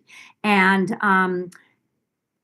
it comes in unexpected times. Like I recently did some thing in my life that was a big deal that he would have really been so proud of me. And I actually, throughout this whole endeavor, I had a picture of him in my back pocket when he was healthy.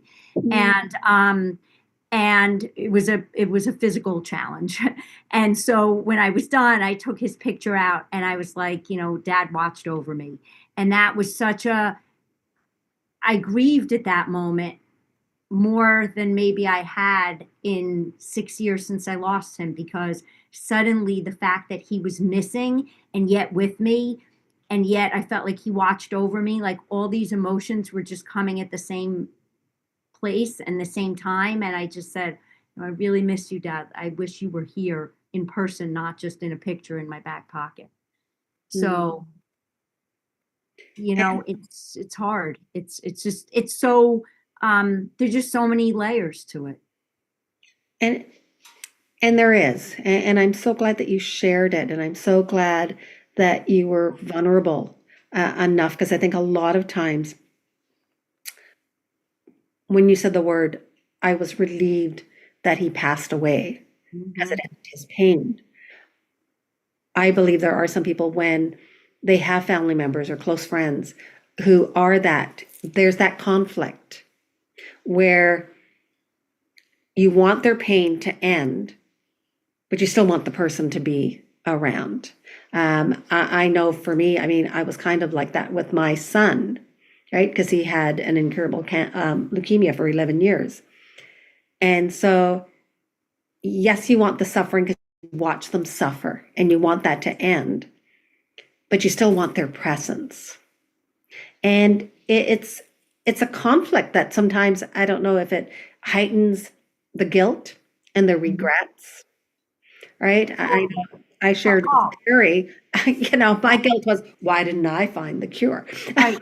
What was I doing all these years? 100%. And the guilt and the regret, 100%. And I even remember, so my mom she had somebody in the house to help take care of him. And he was at home the whole time, to her credit. But she was also very, she wanted to manage his care. So again, because I knew that he loved the sun and particularly loved the beach, I would say to her at different times, Mom, I'll just come and take Dad, and I'll just take him, even with the caretaker, whatever, and we'll just go to the beach. And she was always very hesitant about that and didn't really want that to happen, and I had to defer to her and respect her. And yet, after he died, that was one of the things I felt so guilty about. I said, you know what, this would have been, and regretful. Like, this was a moment that I could have had with my dad that I never did. I should have maybe pursued it. You know, we go into the should haves, right? And I should have pursued it. I should have been more, insistent, and yet I wanted to defer to my mother. So those are also where the family dynamics come in, right? Where different people are handling it in their way, and how much do you defer to another family member? How much do you respect them? How much do you look out for yourself and your own needs and make sure that you don't have any regrets, right? That's a constant balance, and a constant, you need to constantly evaluate that and where you stand. And on that note, actually, I also to just comment on what Zach said earlier, that he was hearing from people who are attending today. No is a full sentence. So if you can't do something and you just don't feel capable, willing, able, you're not in the mood, whatever, you don't need to justify that to anybody. You just say, it's not working for me this year, maybe not ever. This is not like a forever commitment. This is like, you know what? Right at this minute, this is not working for me. No explanation necessary. And I think that's also really important. So it's balancing sort of the no's with what's important to me, what's meaningful to me. How do I defer to others, particularly other family members, and be respectful to them, right? So it's this constant dance that we have to do. And yet at the same time, we have to look at ourselves, give ourselves grace. What self-care do we need individually to be able to just be okay? And I'm glad that you brought that up, because I know it was in the conversation yesterday too, about setting boundaries that fit for yourself, especially with the holidays coming up, and saying no, changing your mind, having a plan A and a plan B is good, right? I mean, one of the things is that we've heard that sometimes, yeah, you just decide, you know what? Maybe it is Thanksgiving, but I don't need to celebrate it on that day. I can celebrate a week later with my family, or a month later. You can combine holidays if that works better. You have to do what works for you. And especially with the holidays, because it does intensify, right? Because all of a sudden, we're sometimes gathering with people that we may not have, and these are, of course, family members that we maybe don't see for all year, or maybe only see them twice a year, because there is the family dynamics. And then that expectation, right? Because of that, oh, I'm going to see them for the first time this year. Maybe they expect me to have gotten to a certain stage of my grief. I remember one person had said, a client of mine actually said, somebody came to me and said, oh, I would have expected you to have closure by now. It's like, what is closure? I mean, that is just absurd, right? But again, these are people that they don't know what else to say. They don't know. But when you have that anticipation of the annual holiday, and you're seeing people now maybe annually, and you say, oh my gosh, they expect this, this, and this. And then you just go back to in yourself. You know what? It doesn't matter what they expect. I can't control what they are feeling. I can't control what they're thinking. I can't control what their, judgment of me is, or whatever. I can only control how I feel, and I can only control how I react to them, right? And so it's your own reaction that you are in charge of, and that to that end, you say what feels right to you, and that's how you react, and it's okay. Yeah, and I love that, because one of the things I believe that we don't give ourselves enough is the permission to choose what works for you. Exactly. We're so inclined to kind of go, how am I going to make the other person comfortable? Right. And Exactly. we have to look at, what do I need? And selfishness or self-care is not being selfish. It's actually prioritizing yourself and your well-being. Definitely. Yeah. It's so Yeah. beautifully said.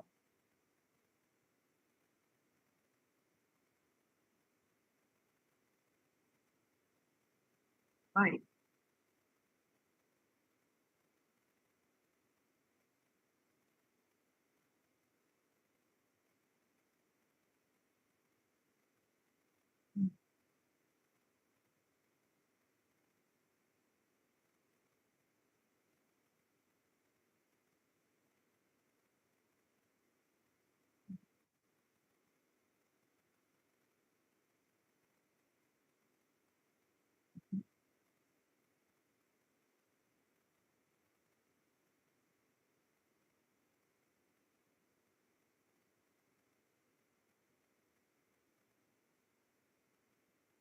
Mhm.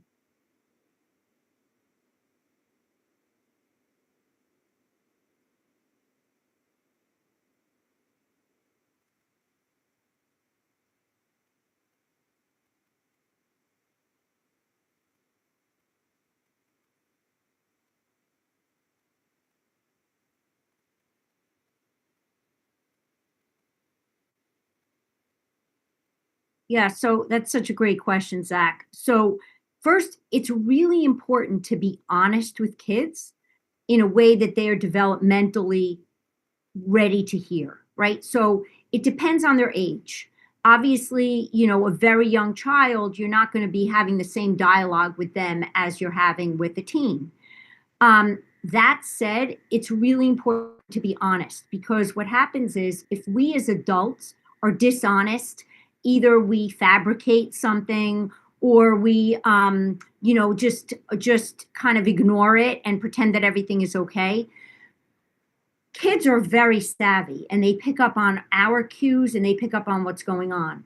And what ends up happening is then kids will go to their imagination, and their imagination is always far worse than what is actually happening. And also, their imagination could create something that would make them fearful in the future and not be fully cognizant of what to expect. If they know that they can have an open dialogue, the thing that we have to remember as adults, we are role models for our children on how to grieve. We are setting the tone for them on what does grieving mean?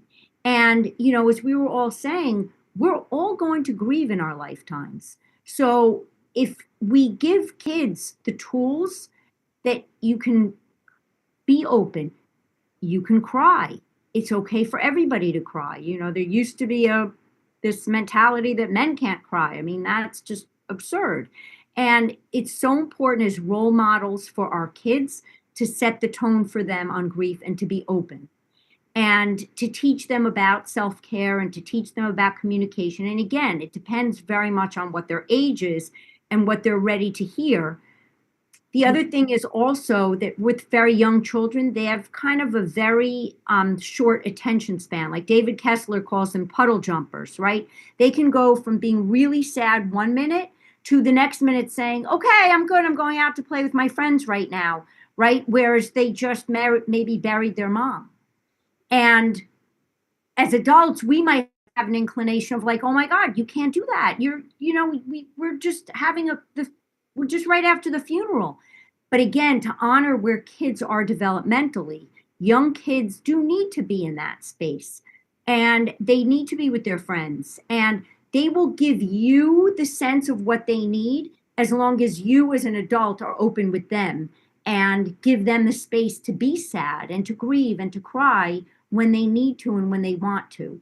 And that also to say, if you're having as an adult, if you're having moments of sadness, to be able to say to them, I'm feeling sad right now.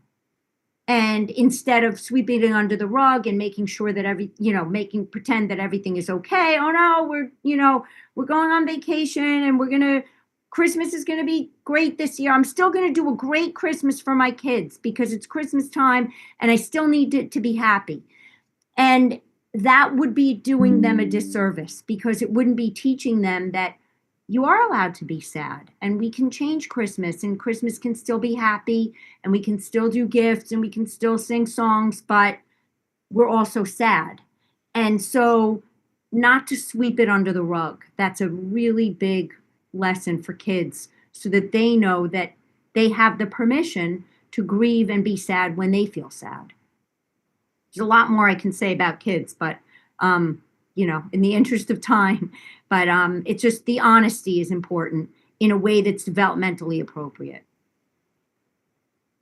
Well, Laura, I definitely thank you for that, because that is another aspect of grief, and how to speak to children and allow children the permission to be honest with their emotions, right? Instead of shutting them down. And I appreciate that. And it definitely is. I mean, when I look at grief and loss, there are so many different levels, and each level opens up another level. I actually call it, sometimes it's like peeling an onion. You know, you have the onions where you have the thick layers, and then you have the very tiny, flimsy layer that's in there. And it just keeps unfolding, so to speak. And it's so true. And that's really what love and loss is. And I think because we're so many, it's so dynamic in the sense of not everyone's going to feel the same way. And I thank you so much for being my guest, for coming on, and for sharing your expertise, because it really is. All my guests have expertise in their lane. I'm going to call lane because that's what David Cluster has said. Are you staying in your lane? And even though we cross connect on the lanes, we kind of have our lane of where our focus is. Thank you so much for having me, Maria. Yeah, and I love where your focus is, because we're in more of an aging population right now, and we're experiencing this more and more. And as I've said beforehand, the holidays intensify our emotions that we have all year round. It's just all of a sudden it comes together in that month or so, because the expectation is of something different. And that's not always what reality is. But Olga, I definitely want, if you want to leave a lasting tip for our audience, I'd love for you to share. I would say just do you. Be in the moment and do what feels right to you. And it's okay. Nobody's going to be offended. Like I say, you can only be in charge of yourself and how you respond to other people, and in the most respectful way, just to be able to say, this is what I need this year, right now, today, and it's okay. Thank you so much, Aura, and I appreciate you saying yes and sharing your expertise. Thank you, Maria. So I'm going to call on my next guest who has come, who is a fabulous man. He's an award-winning filmmaker and founder of Depreation Media. And his goal and focus is to tell stories about social issues, social justice, and to build a better community. Because he knows that people thrive and live to their greatest potential when we build better communities, when we are allowed to be vulnerable and to share. Welcome, Michael. Thanks for having me. Well, you and I have had conversations. I've had conversations with a lot of people. I love having conversations. That's what we do. We converse, right? And that's what we do as human beings. We converse and we connect with each other, right? So true. And of course, with storytelling, I mean, in an aspect, and this is one of the reasons, I mean, besides the work that you do, because you also do other things besides, being a filmmaker. One of the things is really about our stories about ourselves, our experiences, and the people that we honor are important. And a lot of times, I believe we live in a society that only wants to tell a good feel story.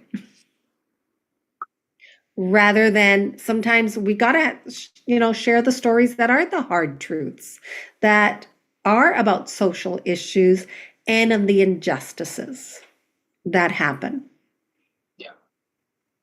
Well, that's true. I guess we can go about this, how this actually relates back to grief too, right? Of course. And I'm always looking at your backdrop because I'm like, yeah, that's BC. We know where we live in. He's just showcasing the beauty of it. I do. I have okay, off topic. I have thousands of pictures of different forested areas in British Columbia. One of the things that I have done that is part of my story is that I walked across British Columbia. Wow. Okay. That I did not know about you. Yeah. It was part of an awareness for hidden disabilities, things like dementia, fibromyalgia, other mental health disorders, and things like that people just kind of glaze over. And I brought my camera along with me because that was kind of my job, and I took thousands of pictures as we crossed, and this happens to be one of them. And if you look very closely, this picture was taken during the summertime, and you look close enough, you'll see snow. Hmm. It just shows how diverse our environment truly is. That we can have snow in summertime, and it'd be warm in one spot and cold in the next spot over. And that also relates to grief and that walk. We as human beings, we're trying to make connections with each other, and those emotional connections that we make, they help build us. And when we do suffer a loss, because some of the folks that I actually walked with have passed on, and there's that feeling, that emotional feeling that, oh, they're gone, right? And you wouldn't have that if we weren't, as human beings, built to make emotional connections. And part of the because I see grief as a process. It's not a one and done thing. It isn't something that always it occurs at a certain time of year. Like the holidays is very difficult because it's a lot of memories created during this time. A lot of connections, so it's a lot of memories, and you're like, oh, I remember when I did that with this person. I remember the holiday in decorating that tree. That sort of thing. We're gonna have, and with those connections and the process of grief, and the goal is to not to forget that person, but to remember that person, so that it's always this happiness. Because hey, I did that with them. That memory feels warm and inviting, you know. I So love how you pointed that out. Because the first thought that came to me, and I'm like, okay, yes, we make memories around the holidays. And when the holidays come up, does it intensify then the missing of them even more? oh yeah, it especially the um I I say this, that everyone, when someone leaves, you have the year of first.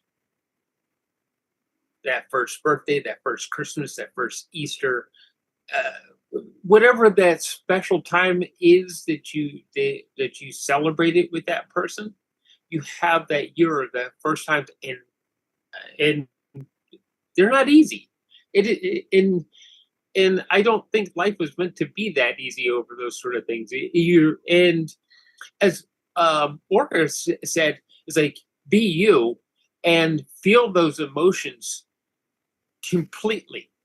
Mhm. But just let them out. If you have to pull over, you're driving down the road, you have to pull over to cry for 20 minutes, do it, because you got to let those emotions keep flowing. And let that process happen, and let it happen in your own way. Don't let somebody just because we sit on a panel, we're quote unquote experts. we're not the expert on that personal brand of grief. We're only here to discuss, hey, these are the possibilities that we've seen. Mm. And I love how you pointed that out. I know our mentor has always said that realistically, we're all experts on our own selves, Mm-hmm.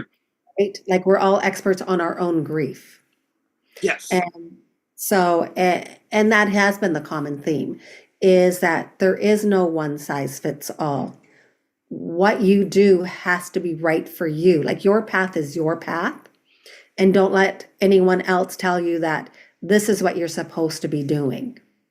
And all of a sudden tell you, you're doing it wrong. You should be doing it A, B, and C way rather than, Z way. Well, I'll say this this much, as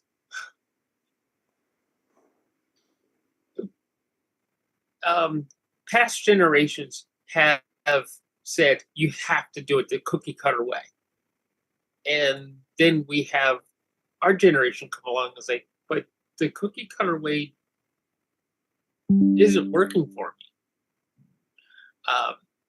When I lost my closest friend, it was an accident. She tripped, she fell in the bathroom door closed, and my friend Karen couldn't get orientate herself well enough to be able to open that door back up again and call for help. So she died in her own bathroom by herself. I got a phone call because I was the executor of her estate. And it was hard knowing that she was gone, having to go through her stuff and clean out her apartment. And found the craziest things that she had saved that reminded me of something we had done together. It was like, oh, she saved that? Oh my God, right? I never thought about that. And going through that, everybody said, all the experts are saying, oh, you're going to feel this, and there's going to be the stages and everything. Well, the truth of the matter is, while there are stages to grief, that isn't untrue. Is like one day you're going to wake up at stage 2 of grief, and then maybe later on that day you've gone through maybe 6, 12, and all these different steps all on the same day, because of different things that happen to you during the course of the day. And you have to be open to it flowing. And that's the whole thing is we've been taught in some ways in society that everything is going to follow this arrow of time until you feel good again, and that there's a time limit to grief, and there is no time limit to grief. No, I just got emotional right now telling you the story about how my friend Well, Karen died. and I thank you so much for sharing that, because I can see the love that you have for her and also the pain that comes, right, from that. Because the pain still, and I hate using the word still, But the pain of losing someone that we care for doesn't ever go away. No. And the part that I was going to say is that when you were talking about the flow, I'm looking at the nature picture behind you. Mhm. And I'm going, in some ways, our emotions, our feelings are like nature. When we look at the water has the gentleness, the gentle waves, or it has the harsher waves.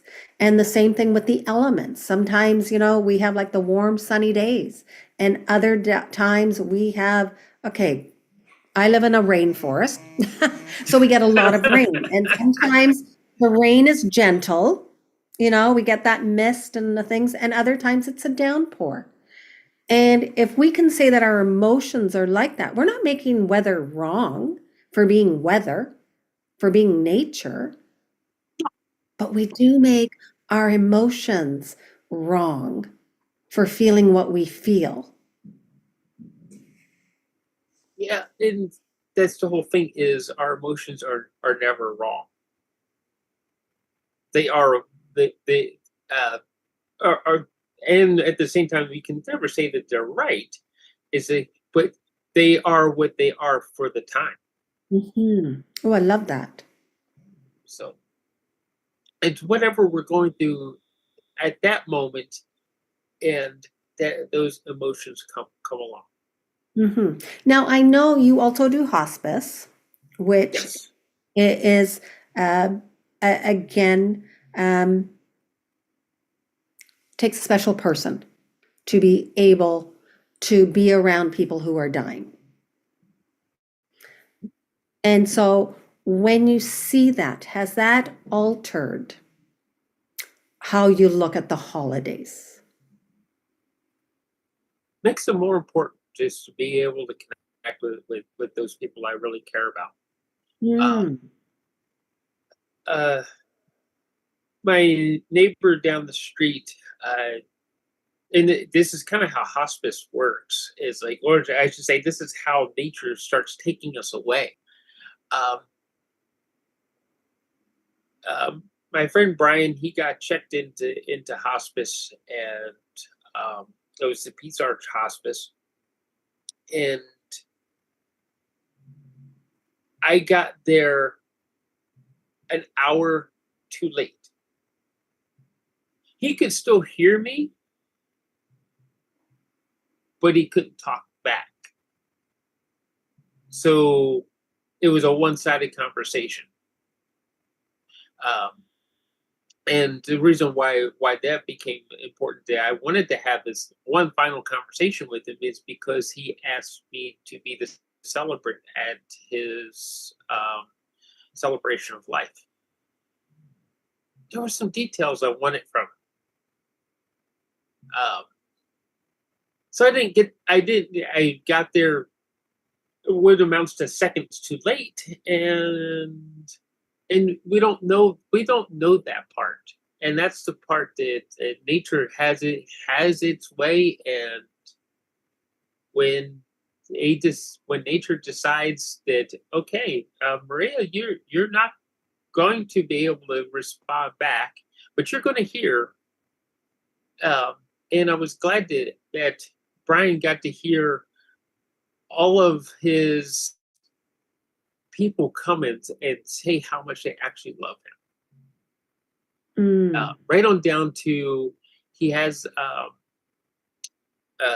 or a grandchild who has Down syndrome and autism, and that child climbed up on the bed and said goodbye. You see, Grandpa, it's time to go now. That's why I was actually in the room when this happened, but I think that's what my friend Gail said. Brian's wife said, it's Grandpa's time to go. So yeah, I mean, and as it turned out, he had given me just enough information to have a full celebration of life, and and uh, his life was celebrated on two continents. So he had family that joined in from Europe, and they loved the ceremony and how we put things together, and the video that showed pictures of his life. They loved it. So he had given me enough. I just didn't know he had given me enough until it came down to putting it all together. So Uh, and I love this about you, Michael, how your compassion comes out. And just giving space, right? That sacred space for people. Because a lot of times we don't talk about the end of life. And at times, and the reason I bring this up is because I have a couple of clients who, even though this is the holidays, they are facing people going through the end of life, that time frame where it could be weeks, where afterwards, so they have that at the back of their mind. yeah, it, and again, it you don't know when it's going to happen, and if we really think about it, is it so bad if it does actually happen, say Christmas Day?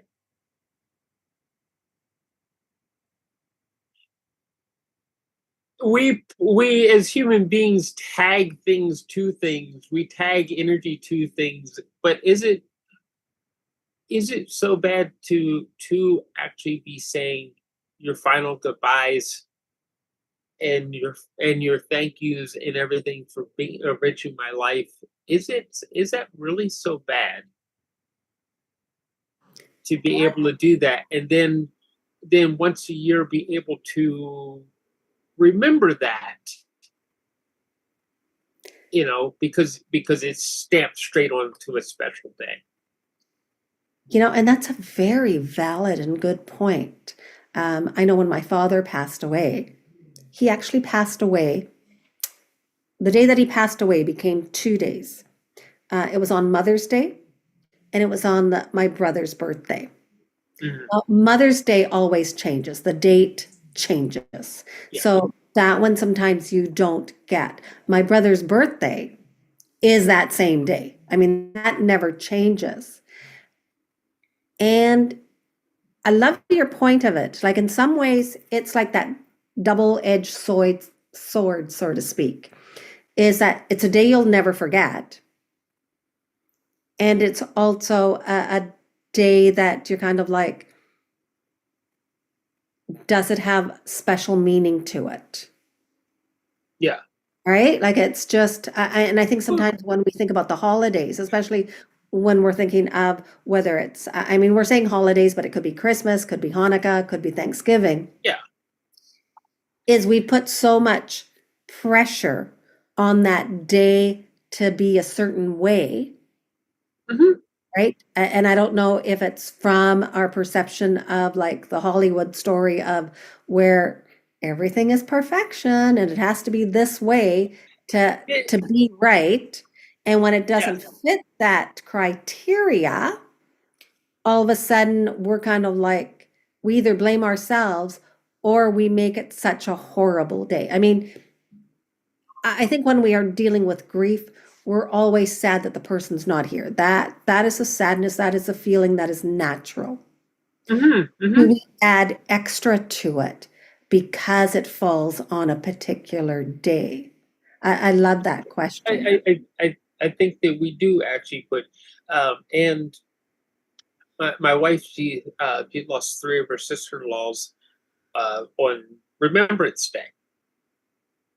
Different Remembrance Day, different years, but it's kind of that whole November day that it's like, oh, you get a phone call.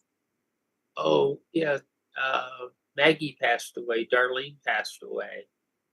You know, So I think it was also Mary Ellen. I think was the other one that it's like they passed away. It's like, but you know, so that there's a day that for that family that when Remembrance Day comes rolling around, that 3 family members passed on exactly that day. Mm. I mean, And it's hard because when you're saying about that day, right? Because when we're looking at the rest of the year, right? Unless it falls on someone's birthday, yeah, most of the time, or if it's an anniversary, most of the time we kind of look at these special holidays and we're like, okay, does it change it? But it's also about, do then we change how we go about honoring that day? Or do we sometimes kind of go, crap, I'm run. I mean, I use the thing running away, but a lot of times in grief, we always say, do what is right for you. And that could mean, yes, you can join in the celebrations, or you can just say, you know what, it's takeout, or I'm changing the date. Like if this is the day that they died, I'm going to be honoring the day that my person passed away. And so I'm going to be celebrating that holiday, whether it's Thanksgiving, Christmas, Hanukkah, on a different week, on a different month. Like no Right. one who says that anything is set in stone, unless of course it's your birthday and your death day. Those ones don't ever change. no, those ones don't. But some of the other days, like why we can change them. There's no right or wrong that says I cannot celebrate. Like today, I want to be by myself, and we'll have a gathering next week, sort of speaking, kind of thing, right? You know, I have known some families because Hanukkah lasts for 7 days. That and the thing about that one is that Hanukkah doesn't actually change on the Gregorian calendar. It looks as though it changes, but for those who would celebrate Hanukkah, it doesn't change on the Jewish calendar. It doesn't change. It's always the same day. It's always the same 7 days. It's when it comes around. So you can dedicate part of that holiday celebration dedicated to your person. Why not? I love Why that. not do that? It's like there's nothing wrong with doing that. Dedicate part of that day to them, even if it's just for yourself or if it's for the whole family. Dedicate part of that day to them. It's like, because our emotional needs have to be met. As a living person, our emotional needs have to be met.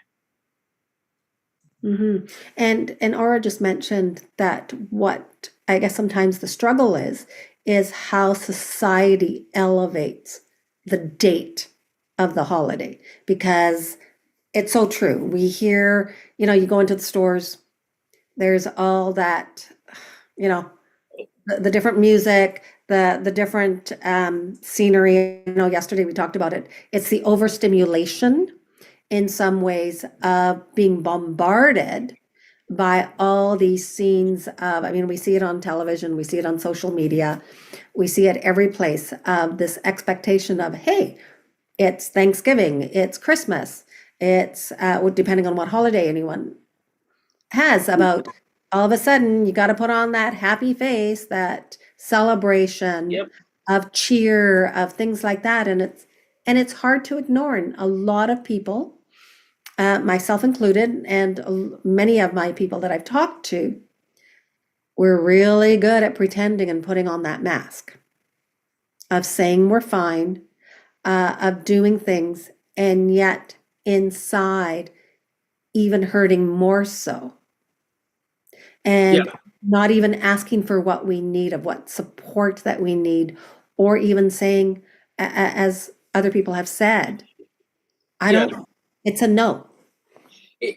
Here's a life exercise for everybody. I stumbled on this completely by accident, and that when somebody says, ask you, how are you doing today? What is your general response? Oh, I'm fine. Right? I'm good. You say something like that, right? Generally, it's because that's the courteous way for our culture to actually say it. Okay. Just as part of an exercise, try this instead. Actually, say what the first thing that pops into your mind is of how you're feeling. Um, People find it kind of quirky out of me. They'll say, "Well, how are you doing today?" And I say, "Well, I'm curious about something because I'm actually actively thinking about something that's going through my mind." But when we're talking about grief, if if you run into somebody during the holidays and you run into them in a store where all these emotions are flying everywhere because everybody's all excited or they're stressed or whatever the emotion is because they're in the store shopping, and we have so many people packed into stores, packed into to to to um to parkades and everything, trying to get in the malls and buy the perfect present and everything because everything has to be perfect, perfect, perfect. Did try being honest when somebody asks you, "How are you doing today?" and really respond with honesty, and you'll feel some of that stress come off of you because you don't have why pretend. And that's the whole point. Is like why pretend? Do and say how you really feel. You know, if you're feeling sad that day, hey, let the world know. Hey, I'm going to put you at an arm's length for today because I'm feeling sad.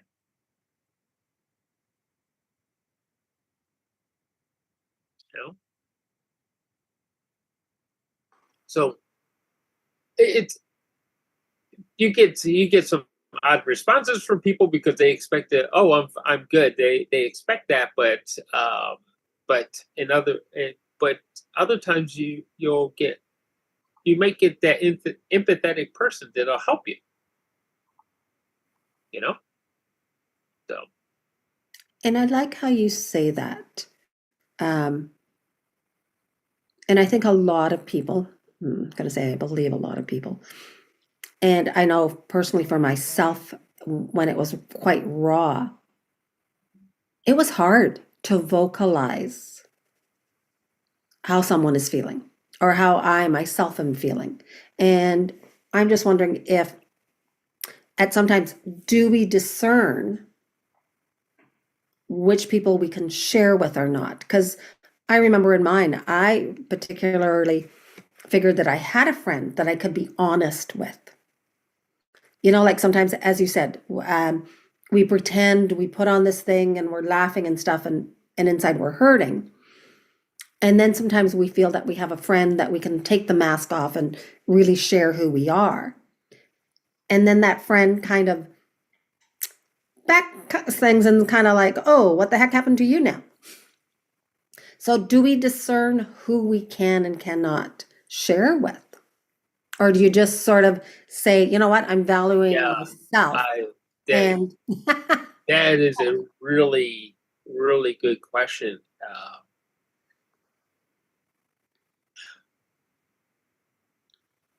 If there's certain things that our society has us turn off, and intuition is one of them. um, I would think that just about everybody that is sitting here um, as a panel member or listening has some version of empathy within them, and we're told that we should ignore it and be polite. Where you should ignore it and act appropriately. So somewhere your intuition spot is going to tell you that maybe I shouldn't share with this person, at least at this time. Because if they're your person for a reason. They probably had your back through a lot of thick, you know, help bail you out out of a lot of stuff. So we're not going to totally negate them, but if we use our intuition, we should be able to discern when is a good time to just let it all hang out, and when we need to hold back a little bit, you know. So that really is going to be dependent on who that person is, what they're going through, or sometimes you just absolutely don't know what the other person's going through. So they might come across as like, oh, you always have to whine and complain, and when a lot of times they were always supportive. You don't know what they just went through before you walked into that door. It's kind of funny how stories work that way. When our two stories collide, I don't know what your story was going through just before I entered the scene, right? So Yeah, and I So, love yeah. how you say that. Definitely, Michael. I love that. It's and it brings to mind of I was taking a course one time, and they were trying to show how we see things differently. And what they had is they had one person holding a cup, Mhm. and they were kind of saying, when you ask each person, and each person saw the cup from a different angle, and how they described it, both saw it from their own perspectives. And in some ways, that is exactly how grief is that we each have our own perspective of how we're viewing it because of our own experiences. Yeah. And I know we bring back the holidays because this is what this is for, is that a lot of times the holidays do intensify.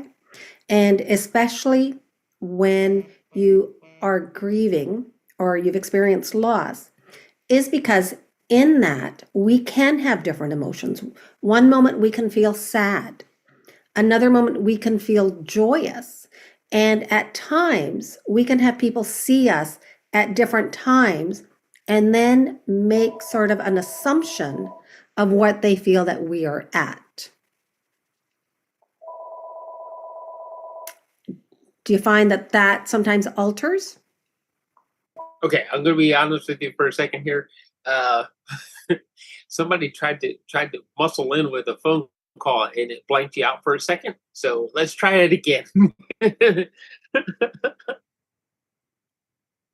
Okay, someone is trying to muscle in with a phone call. In the sense of sometimes, because emotions are so different, right? Yeah. We can feel sad at one time. We can feel joy at another moment. We could be laughing, enjoying ourselves. And at times, we can have people see us in these different scenarios, so to speak. They can see us being sad one moment, and then maybe another time they see us. And at times, what people may say come up and go, oh, you're over it now. You're not stuck, that kind of aspect. Not really grasping that in grief and in loss, emotions change and all are valid. Because people do. I mean, we can still Yeah. enjoy ourselves at a function and be surprised at it. Yeah. I mean, emotions go from second to second, right? That's like, so I've seen somebody go through this where they showed up at a function, and they were having a great time, but we knew the second that, or at least some of us figured at the second that they walked back out the door of this room, the function's over, the event ends, that they had to walk back into what they left at the door. Mm. So someone did say, "Oh, well, I guess so and so, and wasn't as important as we thought they were." Mm. And I was like, "Oh no!" And you're like trying to say something to help this person realize it's like you're making a mistake. Don't do this right now. Let it go. That they are going through a very emotional state, and to just found the break in it just for a second. Let them have it. Let them have that, right? Mhm. So whatever it was that the grief that they had left at the door came crashing back Mm. because somebody it was parked at the door, and they had lost somebody extremely close to them, um, and the thing of it it wasn't their, it was a good friend. It wasn't their family member. They weren't, the person wasn't a spouse, but it's how you have that friend that's always really close to you, and then all of a sudden that person gets sick, and the family says, "Well, you're not part of it," so they shut chat. They shut this other outside friend out because they don't understand why uh, their family member was attached to you to begin with. So that had happened. So she wasn't able to grieve with the rest of everybody else who were family, and it all came crashing back, and she collapsed into a chair, into a puddle of Mm. like, and she had a break. And she deserved the break. So yeah, um, it, we have to, we do have to be careful with each other's emotions. Again, going back to that intuition, um, that we sometimes so ignore, that if the person who made the comment had asked questions,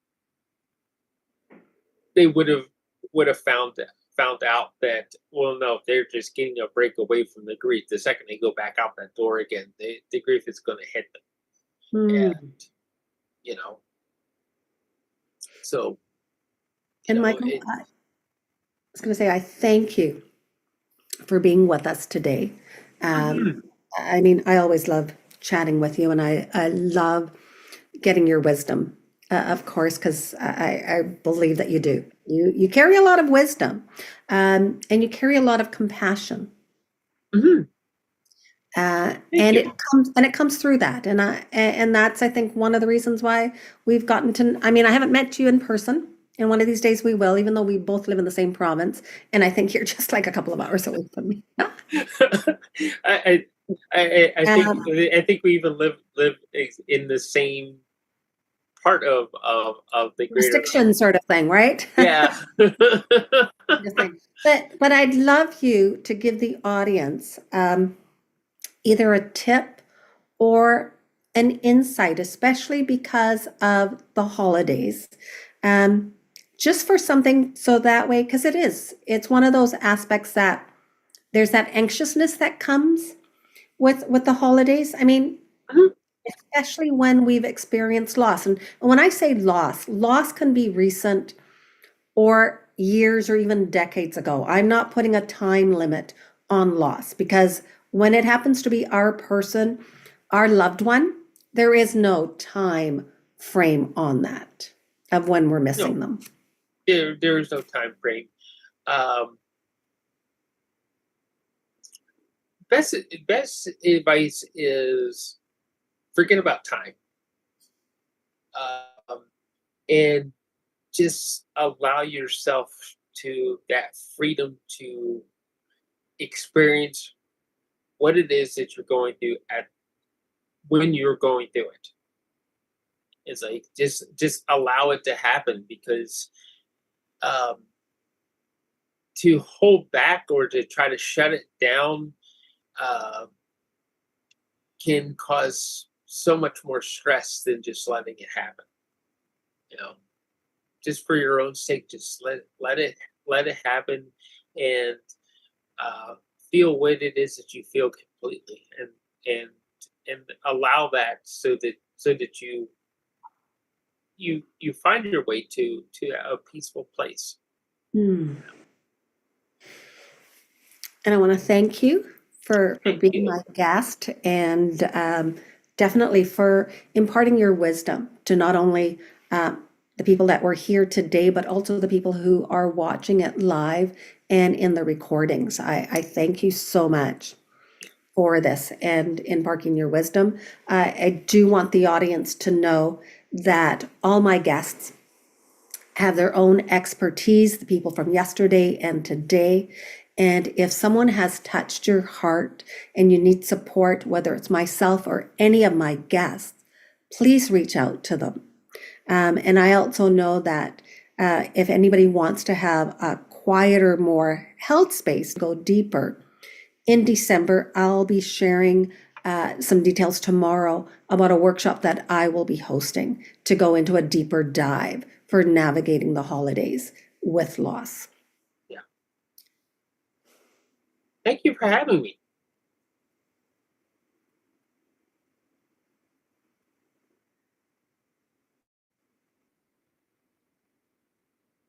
Definitely. Yes.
Mm.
Anytime, Zach.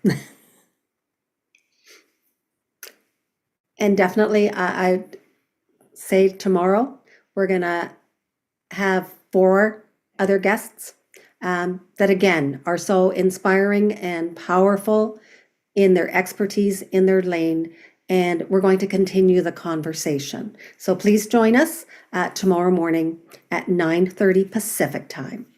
Thank you so much. Thank you.